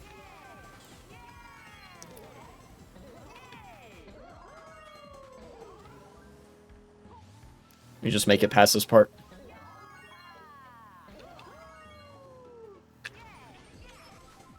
that you just brought up. Oh yeah? So the conviction rate one you brought up does not account for the weapon used in those crimes. Yes, it does. So, Same crimes with same priors. Same crimes, but yeah, okay. And now he's gone to the excuse of the weapons that they used in the crime were worse. Like, doesn't matter. How the fuck do you do that part? God damn. Okay, same crimes doesn't mean that it's the same weapon. Do you have You any realize evidence? that, right? Do you know what I can study you're murder referring someone. to? I can get second-degree murder just as a black person would, but it doesn't necessarily mean that we both used a machete. The to do weapon it. doesn't determine the amount of culpability necessary for committing the crime. If you commit a first or second-degree murder with a tool or with a gun, it doesn't make a difference. It's the exact same crime. It is the exact same crime. You're right, but whenever you're actually coming down to the weapon used, it's going to sway the actual jury to decide. Oh yeah, well that's probably a more heinous crime. You know, more heinous crimes would probably be. I mean, it's going to still be second-degree murder if you chopped up someone's body or if you shot him with one bullet in the head. Yeah. How is it more heinous to shoot a person in the head than it is to chop up a person's body? I'm not. I mean the opposite way around. The chop up someone's body is going to be obviously more heinous, but just because it's the same crime doesn't mean that they're on the same level. So you just gave No! a counterexample. God damn it. A knife is I can't do that shortcut. It is more heinous than a gun. So how does the gun usage? Do you even know what study I'm referring to? Do you have any evidence that like? So again, the only consistent thing in this, the only consistent through line in this guy's arguments is that he hates black people. He's like, they're now fixating on the subject of, oh, well, actually, the reason that black people get arrested and incarcerated more is because of, like, I don't know, the weapons that they use are more severe. Something that I have no doubt that if there were data that existed on this subject, could be proven false very easily. And regardless, even in as flawed a criminal justice system as we have, the weapon isn't the determining factor in the amount of prison time that you get. It is the crime itself. Like, if you do second-degree murder, like this guy said, with a knife versus with a gun, your sentence would be the same if you were convicted for it. It doesn't matter. Except in cases where there's race involved, in which case a black person would get a heavier sentence, statistically, solely by virtue of their race. Not only does the weapon used affect... But again, this guy's okay with that, so he has to obfuscate and bring up every conceivable factor that could influence this that isn't race. What's evidence I do my own research? Yeah, Facebook research. That this study is failing to account for that? So, okay, well, I'm not sure the exact source on that study, but I have read that study one time. What study? The conviction rate one. The conviction rate on African Americans. But so do you have any like counter evidence on it, or well, you're just saying like, well, they didn't account for premise, this one thing that shouldn't actually factor into the sentencing length? Yeah, well, that's the thing though. I'm going to discredit that source because the fact that they didn't account for the weapon, which does. I'm going to discredit that source because it doesn't support my argument. Walks away, doesn't elaborate. It has everything to do with the case itself. You need to prove. That would be like saying like you don't like the results of the study, so afterwards you're like, okay, well they didn't account for what hat the person wore to court. Do they have any data on the hat? The hat can make a difference for jury like convictions. You need to provide evidence that the that was overlooked. How legitimate and B, are source? Go ahead. I'm sorry. You have to provide evidence that A, they overlooked that fact, and B, that fact actually plays into the conviction rates. But in the absence of that data, the evidence that black people are disproportionately convicted is pretty overwhelming, especially since a lot of those convictions are for non-violent offenses. That's a pretty good shortcut. Offenses. Or are you going to tell me, like, they smoked weed in a more heinous way than white people or something? They smoked weed menacingly, as opposed to white people who smoke weed non-menacingly. On the usage and how frequent the usage is and where and how the usage is being. Oh my god, he's actually doing the bit. Okay, but it doesn't matter though, because truthfully speaking, whenever back to the convictions, you know, but on the violent crimes, before we get to the non-violent crimes, what I was going to say before that is, yeah, you can obviously discredit a source if the variables haven't been controlled within the source. A source, obviously, a study that is going to be fully conducted is going to be discredited if all the variables are not. Again, the thing that this guy's referring to as variables being controlled for are things that have no bearing on the subject matter of the study, like Vosh said, with like the hat or whatever, right? He basically, it is just the bit of this study doesn't agree with me, so I'm going to discredit it in any conceivable way that I can.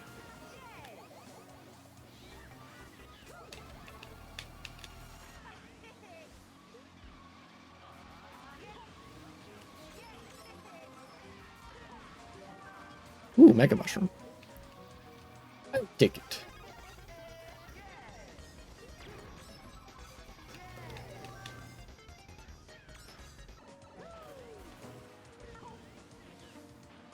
Been getting a lot of speed items this race.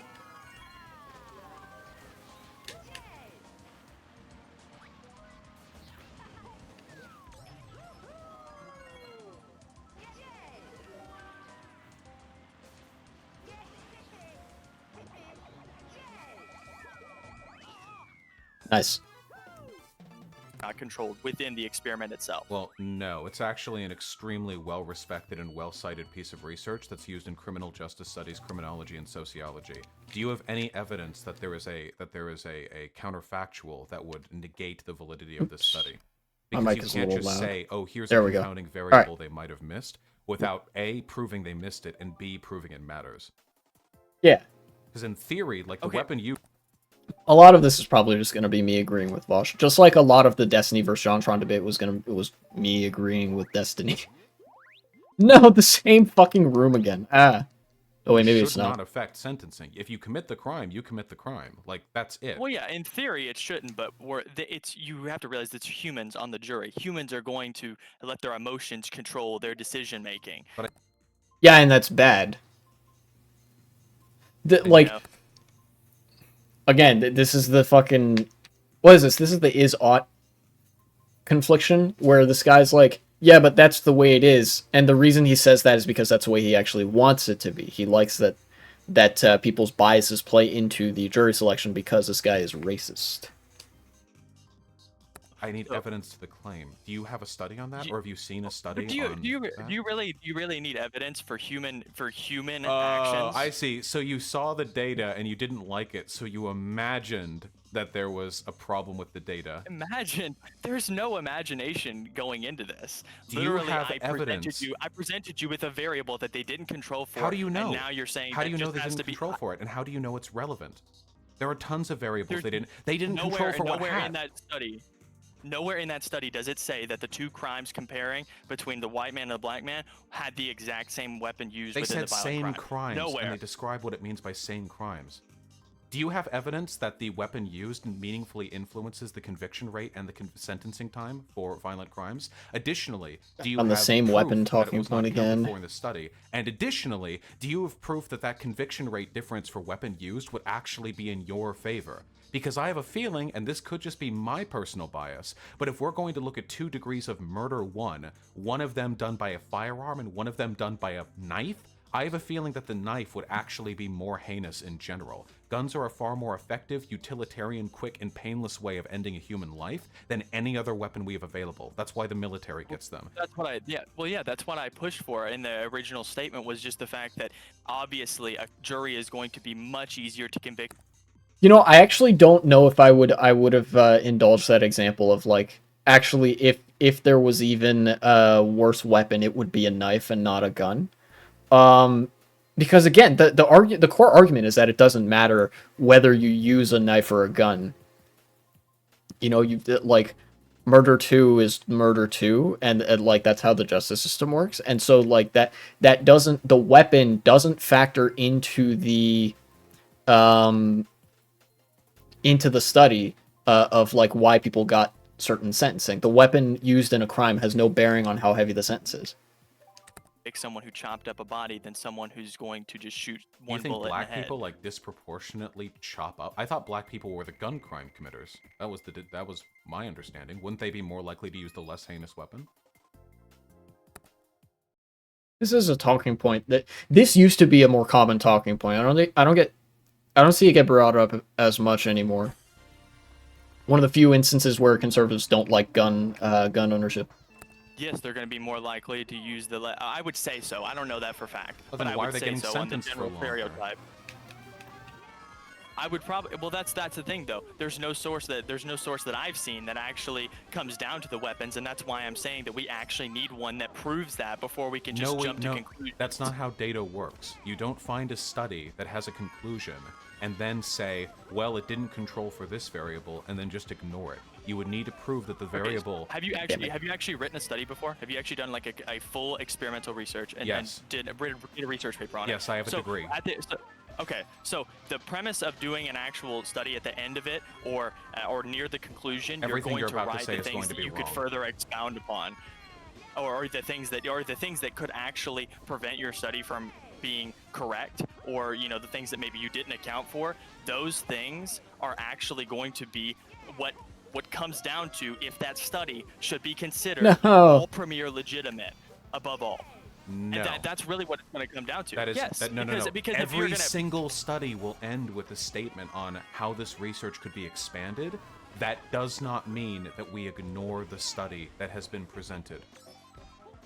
Okay, sure. I'm not saying that we ignore it. What I am saying You though are- is it you're shouldn't be literally taken saying for that. full validity. No, I'm it saying should. that No, that's how. No, it yeah, works. mushroom. Goddamn. Every single study. Oh, no, wait, he has a didn't. He didn't. statement. He Here's just how okay. we can add to this research. Here's what we can do more. Here are the limitations. So you believe wait. Every single study will say that. So, given that fact, we should probably, unless being given evidence to contradict the outcomes of a study, adopt the positions of well-cited, well-researched, peer-reviewed studies. So any peer-reviewed study, you believe, even if you think it's staunchly wrong, if you look in that study and it's peer-reviewed and it looks valid, that it has to be right, because that's what you're coming down. This is the anti-empiricism showing itself. This guy can't comprehend of a world where, like, fundamentally what this guy is arguing against is the concept of forming your beliefs based off of empirical evidence, which is subject to change over time. There are studies that have expanded upon previous studies in ways that have made certain studies, like, I don't know, a little bit out of date or whatever. But understand that what he's saying right now is that, like, oh, so studies have to, like, so if a study suggests something, then we should believe that the study is legitimate because it adhered to the scientific standards of a study. Yes, that is what that means, actually, because there's a distinct process of acquiring knowledge, and the scientific process exists and all that. This guy is basically balking at the concept that you wouldn't reject a study out of hand if it doesn't immediately agree with your viewpoint. No. God damn, Wait, nobody's are you online like an today. Unironic anti-intellectual? You're literally No, arguing I'm like, not, well, the scientists say one thing, but do you just believe that when you think it's wrong? I don't give a fuck what you think, bro. The data uniformly agrees that black people are discriminated against in the criminal justice system. I really don't care, like, if that hurts your feelings or if that's inconvenient for you. This is plurality in criminology. Nobody Zen1 Tokyo, thank you for the follow. Glad to have new faces in the stream. disagrees with this. The argument's over, how do we address it? So for you to come here and attempt to rebuke the plurality of data by saying, like, well, they Hello, didn't control welcome to for this chat. one thing which doesn't actually supposed to affect prison sentences, so let's throw it out. That's like pretty weak. You would need to have data. Here's USSC.gov's research on racial disparity in the criminal justice system, which acknowledges that there is currently no evidence to disprove the idea that black people are not discriminated or that are discriminated against. So nice. This is plurality. Even the government acknowledges it. It's just not argued against. Why are you so interested in ignoring the fact that racism exists? Because he's really racist. think there's no racism in this country? Like I said at the beginning of this, people who are very insistent on racism not existing, to the extent that they will reject the concept of a scientific study as a metric of evidence for something existing or whatever, they'll just be overtly anti-intellectual about it. The real position that people espouse there, or that people are trying to obfuscate and make seem legitimate, is that racism does exist, but actually it's fine and it's good, it's justified. No, I don't. Not once have I even hinted to that. What I do say is that the system itself is not racist. Okay, wait. What is the system made up of? Are you trying to imply that the system's made up? That it's like a leading question. You're trying Earlier, to you said make... the jury has Ow. biases, which can lead to discrimination when it comes to the severity of a weapon sentence. You don't think that biases and racial prejudice can lead to juries having disproportionate, prejudices against, like, black defendants? Watch him refute this. You acknowledge sure, the gonna- individual bias earlier. Ah? Well, yeah, I did acknowledge that, and I'm not gonna try to say that there's never gonna be a racist white person that's gonna get on a jury, you know. And if we can find some way to exclude them, I'm all for that. But you cannot say that that's the premise behind convictions. You cannot say that one. Actually, it is. It is a significant part of the premise because juries decide whether somebody is guilty. And if there is a racist white person on a jury, or if there is in fact more than one, that's going to influence the like how the jury works and decides certain things, because those two people will be more likely to decide a black person is guilty than they would be to decide if like a white person is guilty. Juries are one part of systemic racism in a system where there are multiple elements of racism. It's just one part of that. But it is a part where that happens. And earlier this guy said, well, that's just human nature, basically, to have bias, and like you're never going to get an unbiased jury. The reason he says that is because he's okay with that, and not because he wants to address it. That one alone thing means the entire system is racist. Never The said it was system's that one alone racist. thing. It's everything. It's the plurality of data available in the subject. It's the fact that judges are far more likely to give sentences with or convictions with mandatory minimum sentences to black people than they are to white people. 75% more likely for the same crime, of course. Sorry, I don't know if they account for weapons in whether or not the judge, mind you, not the jury, the legal professional, assigns a conviction with a mandatory minimum over a regular conviction. It's the jury. It's the fact that police have been Can I join CCWW, right? Yeah, feel free. Absolutely. proven to have a racial bias. Like it's across the board. I mean, just nobody disagrees with this. There are like Ben Shapiro types who try to pretend this isn't the case because delegitimizing the concerns of black people and other people of color is like fun for them, I guess, or like it serves the interests of their billionaire benefactors. But it's just not. Seems like there's not many people online right now.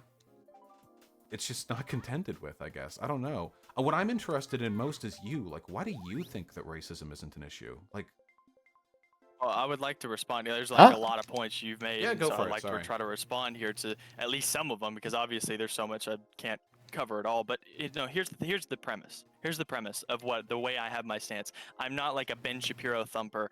I'm not like a Steven Crowder worshiper, you know. But what I am interested in is actually doing the research on how we came to. Oh my god, he actually did the do your own research thing. 1v3, you predicted this.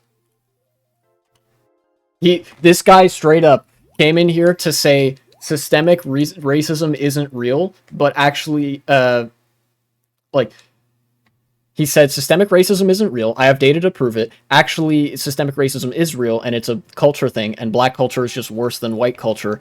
And then he said, actually, the data is illegitimate. And now he's saying, I do my own research for this. Like, it's perfect. It's perfect. Be in this situation. What's that meme with Homelander where he's like, it was perfect. Everything, down to the last minute detail. Absolutely perfect. It's that meme. And I am That's also, me right now. Part of the premise that it's innocent until proven guilty on the system itself. You know, so we can't just claim that the system No, is fucking dumb. guilty Ah, of systemic racism without looking at But it's actual been proven history and guilty. deciding. And I know you keep on saying Like that this, it's been I proven can guilty eat. because you Federal have the sources. investigations into police departments. The FBI has said that white supremacists have infiltrated the police. They've been saying that for over a decade.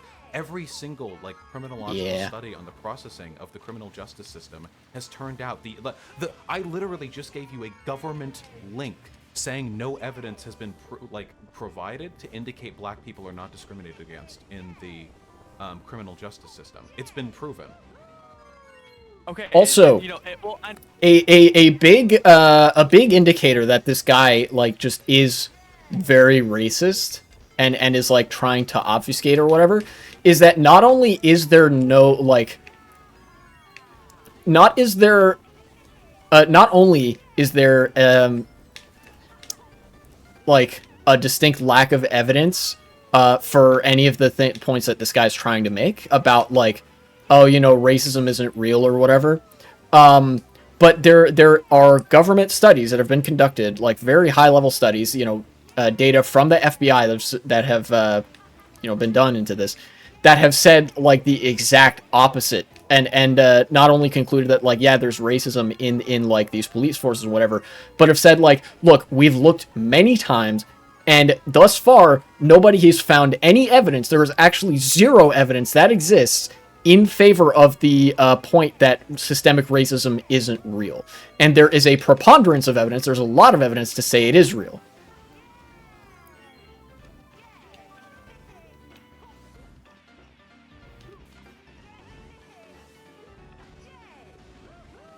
So not only is there no evidence that this conservative guy's point is true, there is active evidence that this guy's point is false. But he doesn't really care for that evidence one way or the other, because, like I said, he's an anti-empiricist. He doesn't actually, he's not actually interested in evidence as a concept, unless he can abuse it to affirm his priors, which are not formed by some sort of empirical standard of observation. And I'm not one here that's gonna sit and say, oh well, it's impossible for a white supremacist or racist to become a police officer or get elected as some kind of official. Why are you pivoting? I'm not saying individuals. I'm saying the system is racist. I mean, I just like again. I'm playing terribly right now. It's fine. I was playing really bad earlier. We might be in the same boat. I know you literally just gave the example of white supremacists and police. Besides, you're on Flame Runner, I'm on Mockbike. A lot of custom tracks favor Mockbike. I'm not pivoting. I'm going off of exactly what you just said. Do you think the FBI would make a report warning about white supremacists infiltrating the police if they were saying one person in the police is a white supremacist? Or do you think they would make that claim if there was a more systemic, like, widespread problem? Do you think it might be a little disingenuous? They would make that claim if it was anything above 5.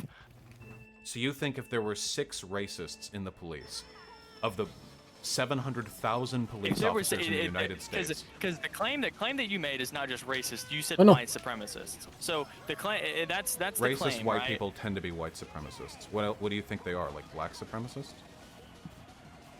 I would not claim that. Also, it's also interesting to note that for this guy, racism does not necessarily mean white supremacy, when that is literally what it means. Racism is the idea that black people, at least in America, I know in Europe, the conceptions of racism can actually be quite different because like the racial divides in Europe are not the same as the racial politics of the United States. But in America, if somebody is racist, that by definition means they are also a white supremacist or hold some sort of white supremacist beliefs, because the racial politic in the United States primarily concerns black people and white people. That has historically been the divide there, the thing. So yeah.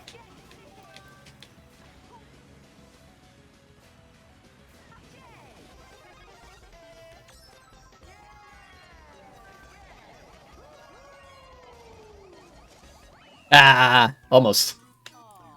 Because I mean, a lot of elderly people are racist because of the time that they lived in. They're not necessarily white supremacists. Wait, yeah, they are. Yeah, that's what that means. White supremacists, yeah. Like, what do you think they're like? Fuck whiteys. I love Hispanic people. Is that like the average Fox News viewer? Like, very true. I've always said this. Pretty racist against non-white people. They're white supremacists. No, I wouldn't consider that a white supremacist. I would consider a white supremacist someone who's like prejudiced against all races other than white. Yeah, that's what being racist is. Average Fox News viewer, yeah. No, the average Fox News viewer is not someone who's prejudiced against anyone who's not white. Oh no, yeah, 100%. Yeah, absolutely. Every Republican misguided. And most Democrats are probably some variant of white supremacists, but your side has it way worse. Yeah. Pretty collective. Well, yeah, I mean, I could see where you would say that from a radical standpoint, but you're totally misguided. Got him. Nah. Just because, like, average Fox News viewer is prejudiced against, I mean, this is totally off the point, anyways. Getting on this point of white supremacists. No, it's on point because you don't think racism is really like a thing. Do you think it's like a very magical thing? There are some like super extra evil people that are racist, but most people are genuinely good. It's not really how it works. Back during the days when we were a slave state, The average person in the South was a good old-fashioned, God-loving, Bible-thumping, farm boy who also believed blacks were animals that need to be kept in chains. Racism and being an active member of society are not mutually exclusive. And while today things may have gotten better, the fact remains that, in all likelihood, the majority of the people who participate in our political system carry some pretty severe racial biases. I come from the radical position of not being a racist. That's the position True. that I hold. Based in radical politics. I understand that. I understand I understand your radical left, and you have these presuppositions about society. However, that's not really the case when it really comes down to, the average, like the average elderly person who grew up, civil rights, grew up through all that and everything. I would say the average white, like racist person would have a bias against black people, but it's not exclusive. I think it's probably more exclusive to black people. It's not like it's. That's called racism and also white supremacy.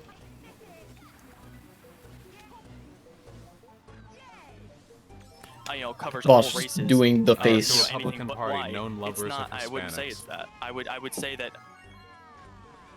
Back when, Hispanics, are you really gonna try to make that judgment based off of what? Is that a joke? what?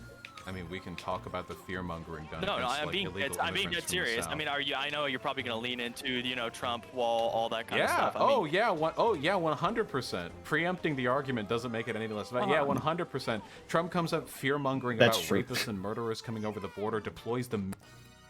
You know what's funny is, despite the fact that this prejudice exists, like the vanguard of white supremacy is like Hispanic people. Now, like half the fucking white supremacists in like Patriot Front and whatever other radical group in America are Hispanic, which is incredibly funny.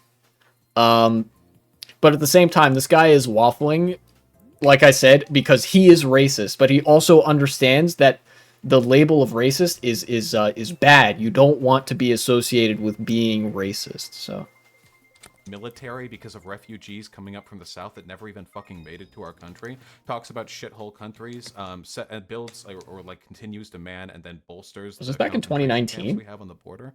Why does it say 3 years ago? Yeah, It's totally. 2024. Also, the Concentration Mexican, camps. they are by definition concentration camps and have been acknowledged to be so by the Holocaust, like historical society. Yeah. do you genuinely Holocaust think denial a incoming? person who was in the Holocaust would compare it to that? Yeah, yes, and they did. Yeah, so yes, comma, and they did. Yeah, 100%. Was it as bad as Auschwitz-Birkenau? No, of course not. But they're both concentration camps. Well, I guess if they made that definition, then it would, obviously be more, credible than my definition of it. But yeah, no, I would never compare it to the level of any kind of Auschwitz or even near that, honestly. We're not killing people. We're not torturing people. Actually, People are dying, and people are right now. We're holding them in cages with TVs and hand sanitizer. Wait, holding free human beings. Oh my god, it's like it's literally just the you claim to be poor yet you have a fridge argument. Yeah, they're in cages. They're being imprisoned. So fucking what if they have a TV or whatever? The living conditions there are fucking horrible. They don't get like food consistently. They don't have good shelter. They don't have they get cold at night and shit like that. They have to sleep on the floor, whatever. Like I've seen some of the conditions in the camps this guy's talking about. The reason he's deflecting so much and saying, "Oh, it's not that bad," is because his real position is actually it is that bad. And I like that it's that bad. Is it as bad as Auschwitz? No. But, that doesn't mean it's not really, really bad.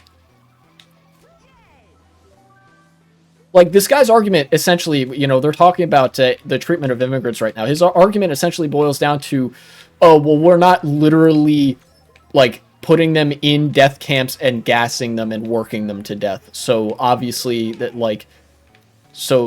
there's no racism there. It's a very, conservatives will go to very weird lengths to justify racism and racist policymaking. Couldn't be me, personally. Being racist is pretty fucking weird. like in cold desert environments with minimal protection, like meets the UN definition of like unfair treatment of civilians. It meets the definition of torture. Additionally, right now they're using some kind of like viral gassing agent in the camps. They're literally gassing people right now, and it's causing respiratory issues for the people there. I did hear about that. The respiratory. I did not know about this, but this was like 3 years ago, so it'd probably be long out of the news cycle. Either way, not good. I heard something about the agent that they were using. If that's true, because I haven't looked into it yet. If that's true, I totally If that's true. condemn that, and like that's horrible. I'm not gonna stand up and say that was a.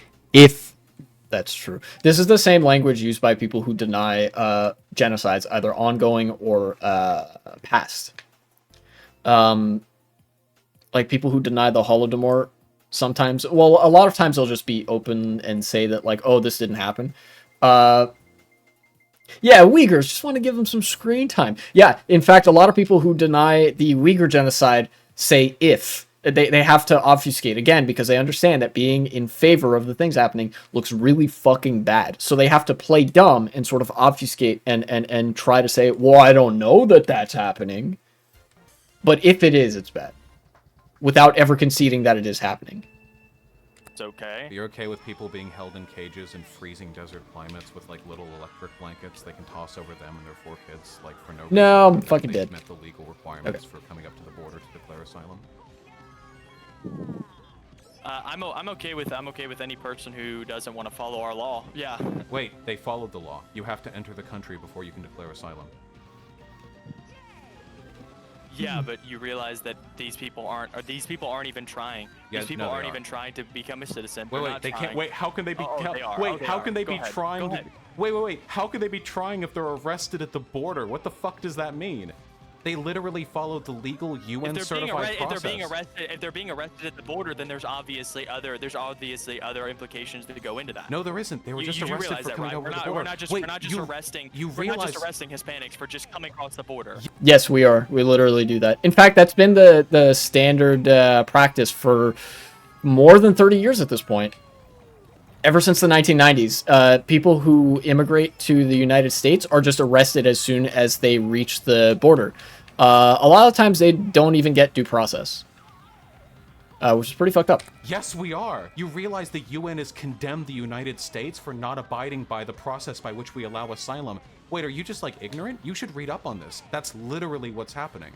They're literally just rounding people up during the crossing and putting them in camps. Even though they have a legal right to do that, the asylum process requires that you enter the borders of the country that you wish to declare asylum in. Many of them came over legally with permits and have had those permits stolen by the state, never to see them again. Many of them have been separated by their children. All of these meet definitions of the UN of unhumane treatment of like civilian population. Like this is just a fact. This isn't like a lefty bias thing. This is just what's happening. You wouldn't get this if you watch Fox News though, which is why I'm not surprised that their viewers are so okay with what's going on down there. They just see like the AOC went down and cried the defense like on loop for 24 hours a day. Wait, you're laughing, but you're like defending the inhumane treatment of people who are legally following the guidelines to declare asylum. I'm defending the law that you find unjust. Wait, it's not a law. Again, the U.S. is breaking international law by doing this. There's no law. That Average law and order. Wait, why are you laughing? Wait, individual. do you think it's funny to be like a fascist?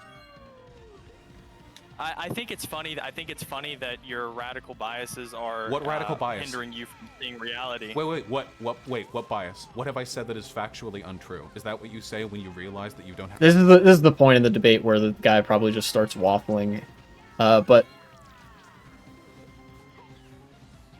I don't know. I think there's if we assume that like this is more or less where the debate ends, I can say right now that like there was some value in seeing this debate. I think because like a lot of conservatives will act somewhat like this guy did. Maybe not exactly, but like on most issues, a lot of conservatives nowadays in the U.S. particularly, I can't speak so much to other countries, will act the way this guy's acting, in that they will disingenuously front a certain belief only to shift the goalpost continually to try to avoid like talking directly about the thing that they actually believe or the real subject of discussion, which is just fundamentally that they're evil and enjoy the concept of human suffering, especially when said humans are already marginalized in a system of like, inequality and whatever.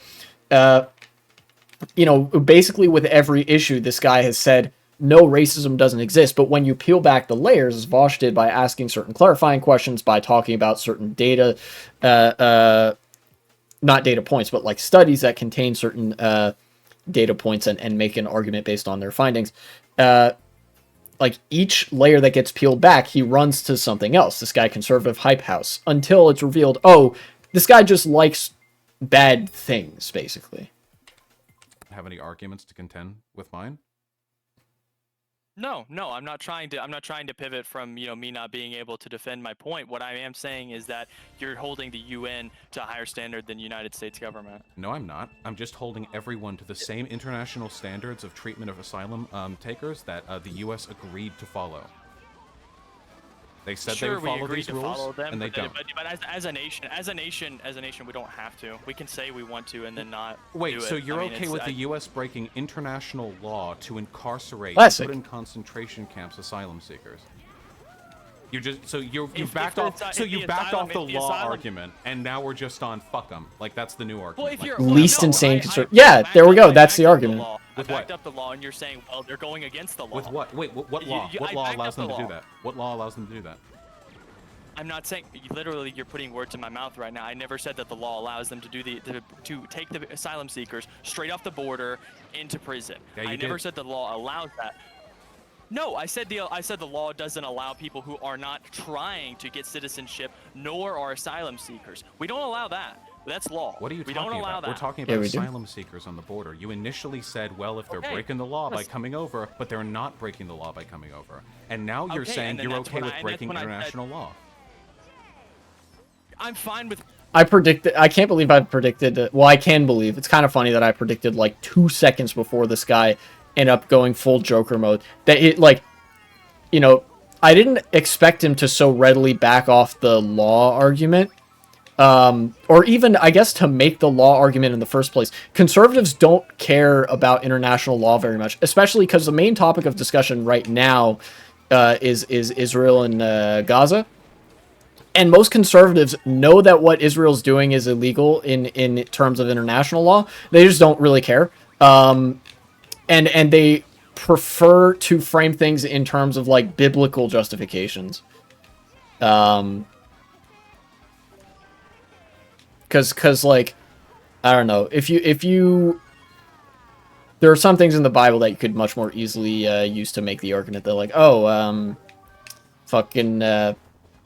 the Jews need to occupy the Holy Land or whatever in order for the rapture to happen. I think that's one of the beliefs that Christians have. But either way, like, this is just one more argument that this guy doesn't really care about. Again, because his real position is just, yeah, fuck them. It's breaking international law if the asylum seekers are not legitimate. What does that mean? Because anybody can claim asylum and not actually need it. Yeah, and so then they get entered into the process and denied if that's what the U.S. wants to do. You don't put them in concentration camps. So we hold them until the process is finished. No, not in concentration camps. And these people haven't been admitted into the process. They're just being kept in camps. This is not part of determining whether or not they're being admitted for asylum. Well, if they're actually, which, you know what? How do you determine I'm not that? sure what kind of. Oh, I know. You're very eager what? to justify them being kept in camps, but there is no legal or moral justification for this. I'm genuinely impressed that this guy hasn't owned up to the fact that his politics are just the politics of suffering. Time to go to sleep out here. Have fun with the rest of this debate. Have a good sleep. See you next time, whenever that is.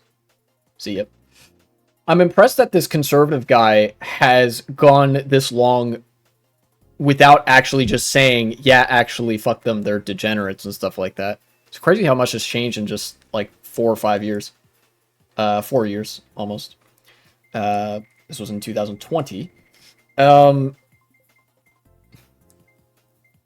Because I think if you were talking to a conservative nowadays, they would much more openly say, just like, yeah, fuck migrants. I don't care what the international law says. Yeah. It's just bad. there's moral justification if there is moral justification if these people don't have a reason to claim asylum. What do you because mean? asylum Wait, is just the easy way. then just deny them asylum is just asylum. the easy way of saying. Then just deny. See, them look, asylum. he's taking issue with it being I'm the fine with easy denying way. them asylum Everything and has to be sending them suffering back. for I'm these fine people. with But that, we aren't honestly. allowed to keep them in camps. I'm not a proponent of us keeping them here. I prefer them to just be sent back. That's not a part of the prefer legal them to just process. be sent- Wait, you want to send asylum seekers back? If they're not legitimate. Yes. If they're not after- legitimate. Wait, if wait, they wait, are wait. not Hold on, really legitimate. quickly, because I can tell you're jumping all over the place right now. Okay, so here's the process: asylum seekers come to our country, enter our border, and declare themselves asylum seekers at the nearest legitimate legal institution. There are plenty of institutions they're allowed to do this at. Then, the United States, historically, gives them temporary visas while their credentials are assessed by the US government. Dead. And then, they're either approved or I went denied. for it all. Not many are approved. We're pretty stringent in this country. The rest of them are, they go back. It's not great, but they go back. And a few of them are allowed to stay. What is happening right now is everyone who is at the border, even some of whom have visas, are being put into concentration camps which violate UN humane treatment of civilian guidelines, are not being admitted into the process, so we can't even verify whether or not their claims for asylum should or should not be accepted. So we have deviated from the process in every conceivable way. Do you or do you not believe that these people have other implications that are causing them to get, put in what you would identify as concentration That's camps? not a... Wait, what do you mean? Okay. Do you genuinely believe that the vast majority of these asylum seekers who are being put in the holding places, then do you actually think that these people don't have any other reason What do you for mean, being any other reason? What does that mean? Every asylum seeker has many reasons why they want to travel. Every one. Mexican I'm not or talking. So again, his argument, his position continually shifts because his argument is just, nah, they don't deserve it. Fuck them. Oh, you're so sure that all these asylum seekers are legitimate. Like, who cares if they are? He's so fixated on the concept of, people abusing the system because he disagrees with the system that helps people. Honestly, it's kind of wild that he's still putting up the dog and pony show here.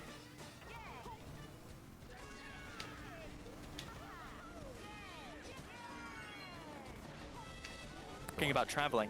I'm talking about them actually being put in what you would consider the concentration camps It's been or the holding defined as places. one, yeah. Okay, so if you want to call it that, that's fine. You have every right to. But It's, if you actually can use your snowflake false definition if you want, but the actual the people who determine these things have determined it. Historians, sociologists. If the Holocaust advocates are the ones agreeing. Yeah, but on a general basis, no one calls it a concentration camp other than you wait, and sorry. maybe Wait, the radicals. Wait, hold on. Republicans don't. Academics true. do, and people on the left do. But the academics are typically the ones who get to decide whether or not a camp meets the historical and political characteristics of a concentration camp. It's not something politicians come up with. We usually defer to academia to come up with these definitions. Academia is very left-leaning. I wonder why. Anyway, concentration camp, go. Okay, so Okay, it looks like there's a few more moments in this just to avoid anything you just said, because I know that brings us on a different topic. Basically, what I'm trying to say is, Random. as far as immigration goes, if a person or family comes to the border, wants to claim asylum, right, and you're claiming that some of these asylum seekers are not even allowed to, get in the acceptance. All right. Here's what's up. I'm just gonna deliver the argument that's going on here. This guy's arguing people from Central America, South America, whatever, don't deserve to come to this country. He can clothe it in the whole language of oh, it's against the law and the process and whatever, all he wants. Fundamentally, that's just his position, right? And the correct position is that people should be allowed to travel and live wherever they would like to, in terms of this town, this country, whatever, right? Because there's no harm in that. It's an issue of freedom of movement, which is one of the key freedoms that people should have. It's I'm not sure if it's like very consistently classified as a form of free speech.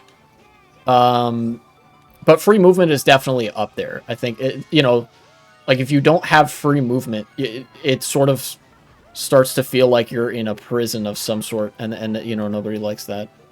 I mean, I don't want to make any feels arguments. Ultimately, just philosophically speaking, it's good when people have freedom, and that freedom includes the freedom to move where you will. And right now, people are exercising that freedom not necessarily out of want, but out of need, because they're escaping a dire situation. And this guy's position is, fuck them, ultimately. So we don't really need to dwell on this. It's just, sometimes it actually gets a little bit boring when conservatives say the same shit over and over again. Acting like they've done something significant to sort of obfuscate their real position, which is just that they like human misery. Particularly of, like, people they would deem to be lesser humans. Yes, or pretty much like none of them are. Like, they're just being kept in camps or being turned away again. Okay. So if they're coming there and they're not even allowed, they're just already locked up before they've even had the chance to go, which I still believe is the vast minority until I see something that proves me differently. What do you think? Wait. What do you think the majority of the? By the way, he wouldn't believe it even if there was something to prove it. He says until there's something to prove me differently, but he's gonna adjust the standard of proof such that there's nothing that you could present him that would convince him. Because, like I said, this guy doesn't actually care about evidence. People in the camps are like, how do you think they got there? I think the majority of the people in the camps are either people who were trying to cross the border illegally, or B, they're people who had other reasoning to be locked up. Like either charges, drugs, illegal items. And here we get another small constituent part of like a conservative and sometimes even liberal worldview, which is that if somebody is in this state of misery, they fundamentally they deserve to be there. There are not very many liberals that believe this, not at least so upfront.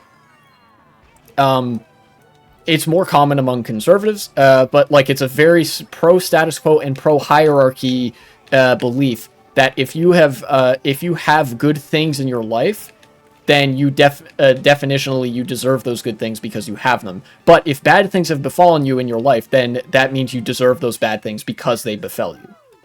If that makes sense. So his logic is essentially the migrants that are in concentration camps deserve to be in those camps because they're in those camps. So they must have deserved it.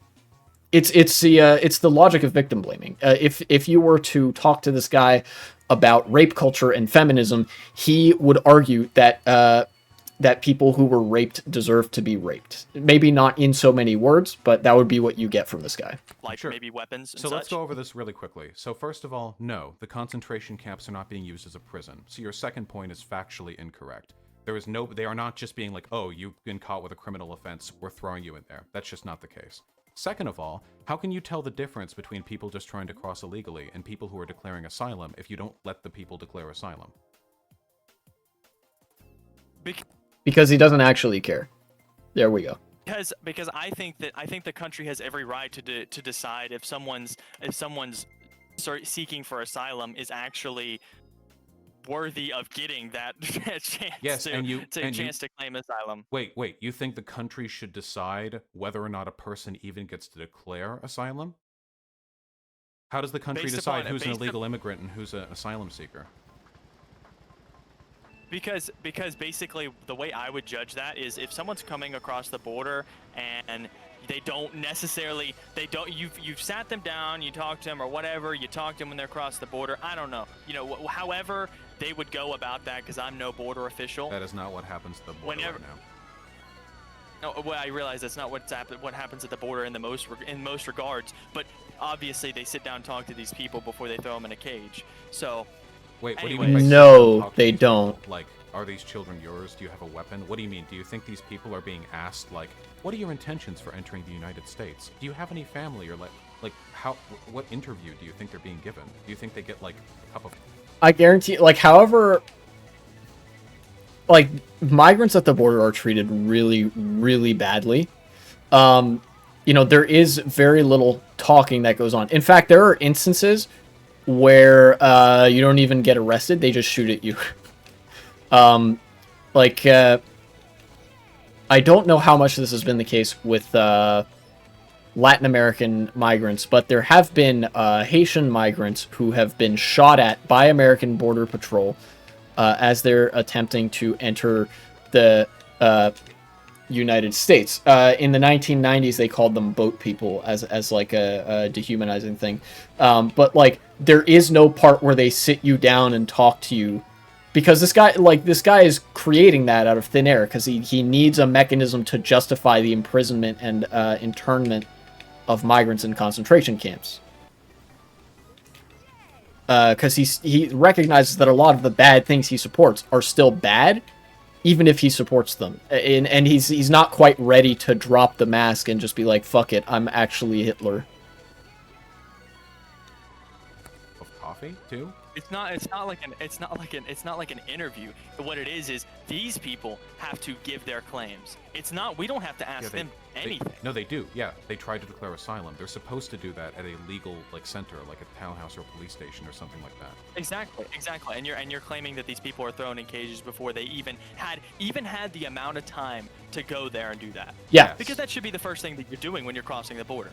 Yes. Yes. Really wanting to say. Yes, but you can't get there if. So here's the thing, right? Because there's some people that, like, a lot of conservatives are like, "Oh, you're saying they're arrested before they even get to the port of entry or whatever." Yes, actually, there are certain points along the United States border that are like designated as ports of entry. There are border guards there that arrest people before they even enter the port of entry, so that they can properly declare asylum. That's what happens. That, like, the first thing that happens when people get to the United States is, like, the border guard arrests them. Yeah.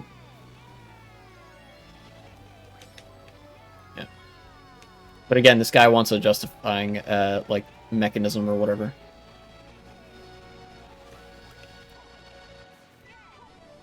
The cops get to you first. They capture you and they put you in the camps. They are not being given time to declare asylum as per the legal international guidelines of asylum seeking. And so I would love to see the numbers on this, because I would love to see how many people are legitimately. What do you mean? So so he doesn't believe it. If you showed him the numbers on this, if you showed him, like, yeah, this is what we do, this is the standard policy for the United States, and it's in violation of international law, he wouldn't believe it, because he doesn't believe in the concept of data and empirics. Running into this. I'm talking about you're giving a hypothetical right now, is what it is. You're giving a hypothetical here. I'm just telling you what's happening. What do you mean legitimate? No, I've been disconnected. I'm talking about an actual number of people that this is happening to. Legitimate number. Legitimate. What do you mean? Like, how many people are in the? There we go. There's the goalpost shift. How many people that this? Show me some statistics, but actually show me legitimate statistics. See, the reason he says that is because then if you find, like, yeah, here's some data about, like, a lot of migrants get just fucking arrested at the border. In fact, most of them do. He would say, aha, but these aren't legitimate statistics. You should find me legitimate statistics, as opposed to illegitimate ones. This is happening to. How many people are not even able to claim asylum? Wait. What specifically are you asking? How many people are in the concentration camps? No. Listen, just listen. I'm asking how many people are put into cages before they get to claim asylum. Well, that would be all of them, because if they were able to claim asylum, they wouldn't be in concentration camps. Yes. No, they're not all there because they just got claimed up, or locked up before they even had to claim asylum. They're not all that is why they're there, actually. If they claimed asylum, they wouldn't be in a concentration camp, because after you claim asylum, you're given a temporary visa while the state decides whether or not they want to keep you. Are you assuming that all these people crossing the border are claiming asylum? We don't know. We're not letting them declare asylum. We don't have a way of knowing, because we catch them before they can follow the legal procedure. I'm actually going to leave it there. I've streamed for about 3 hours. I might make this debate review into a segment, but either way, I will have to finish next time.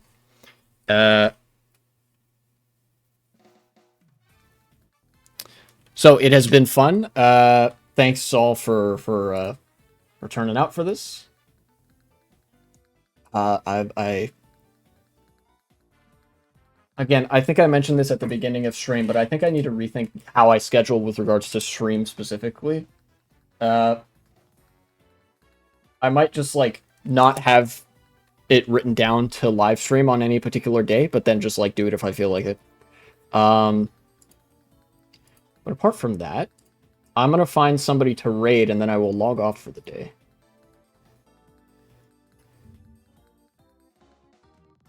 Yeah, sounds good.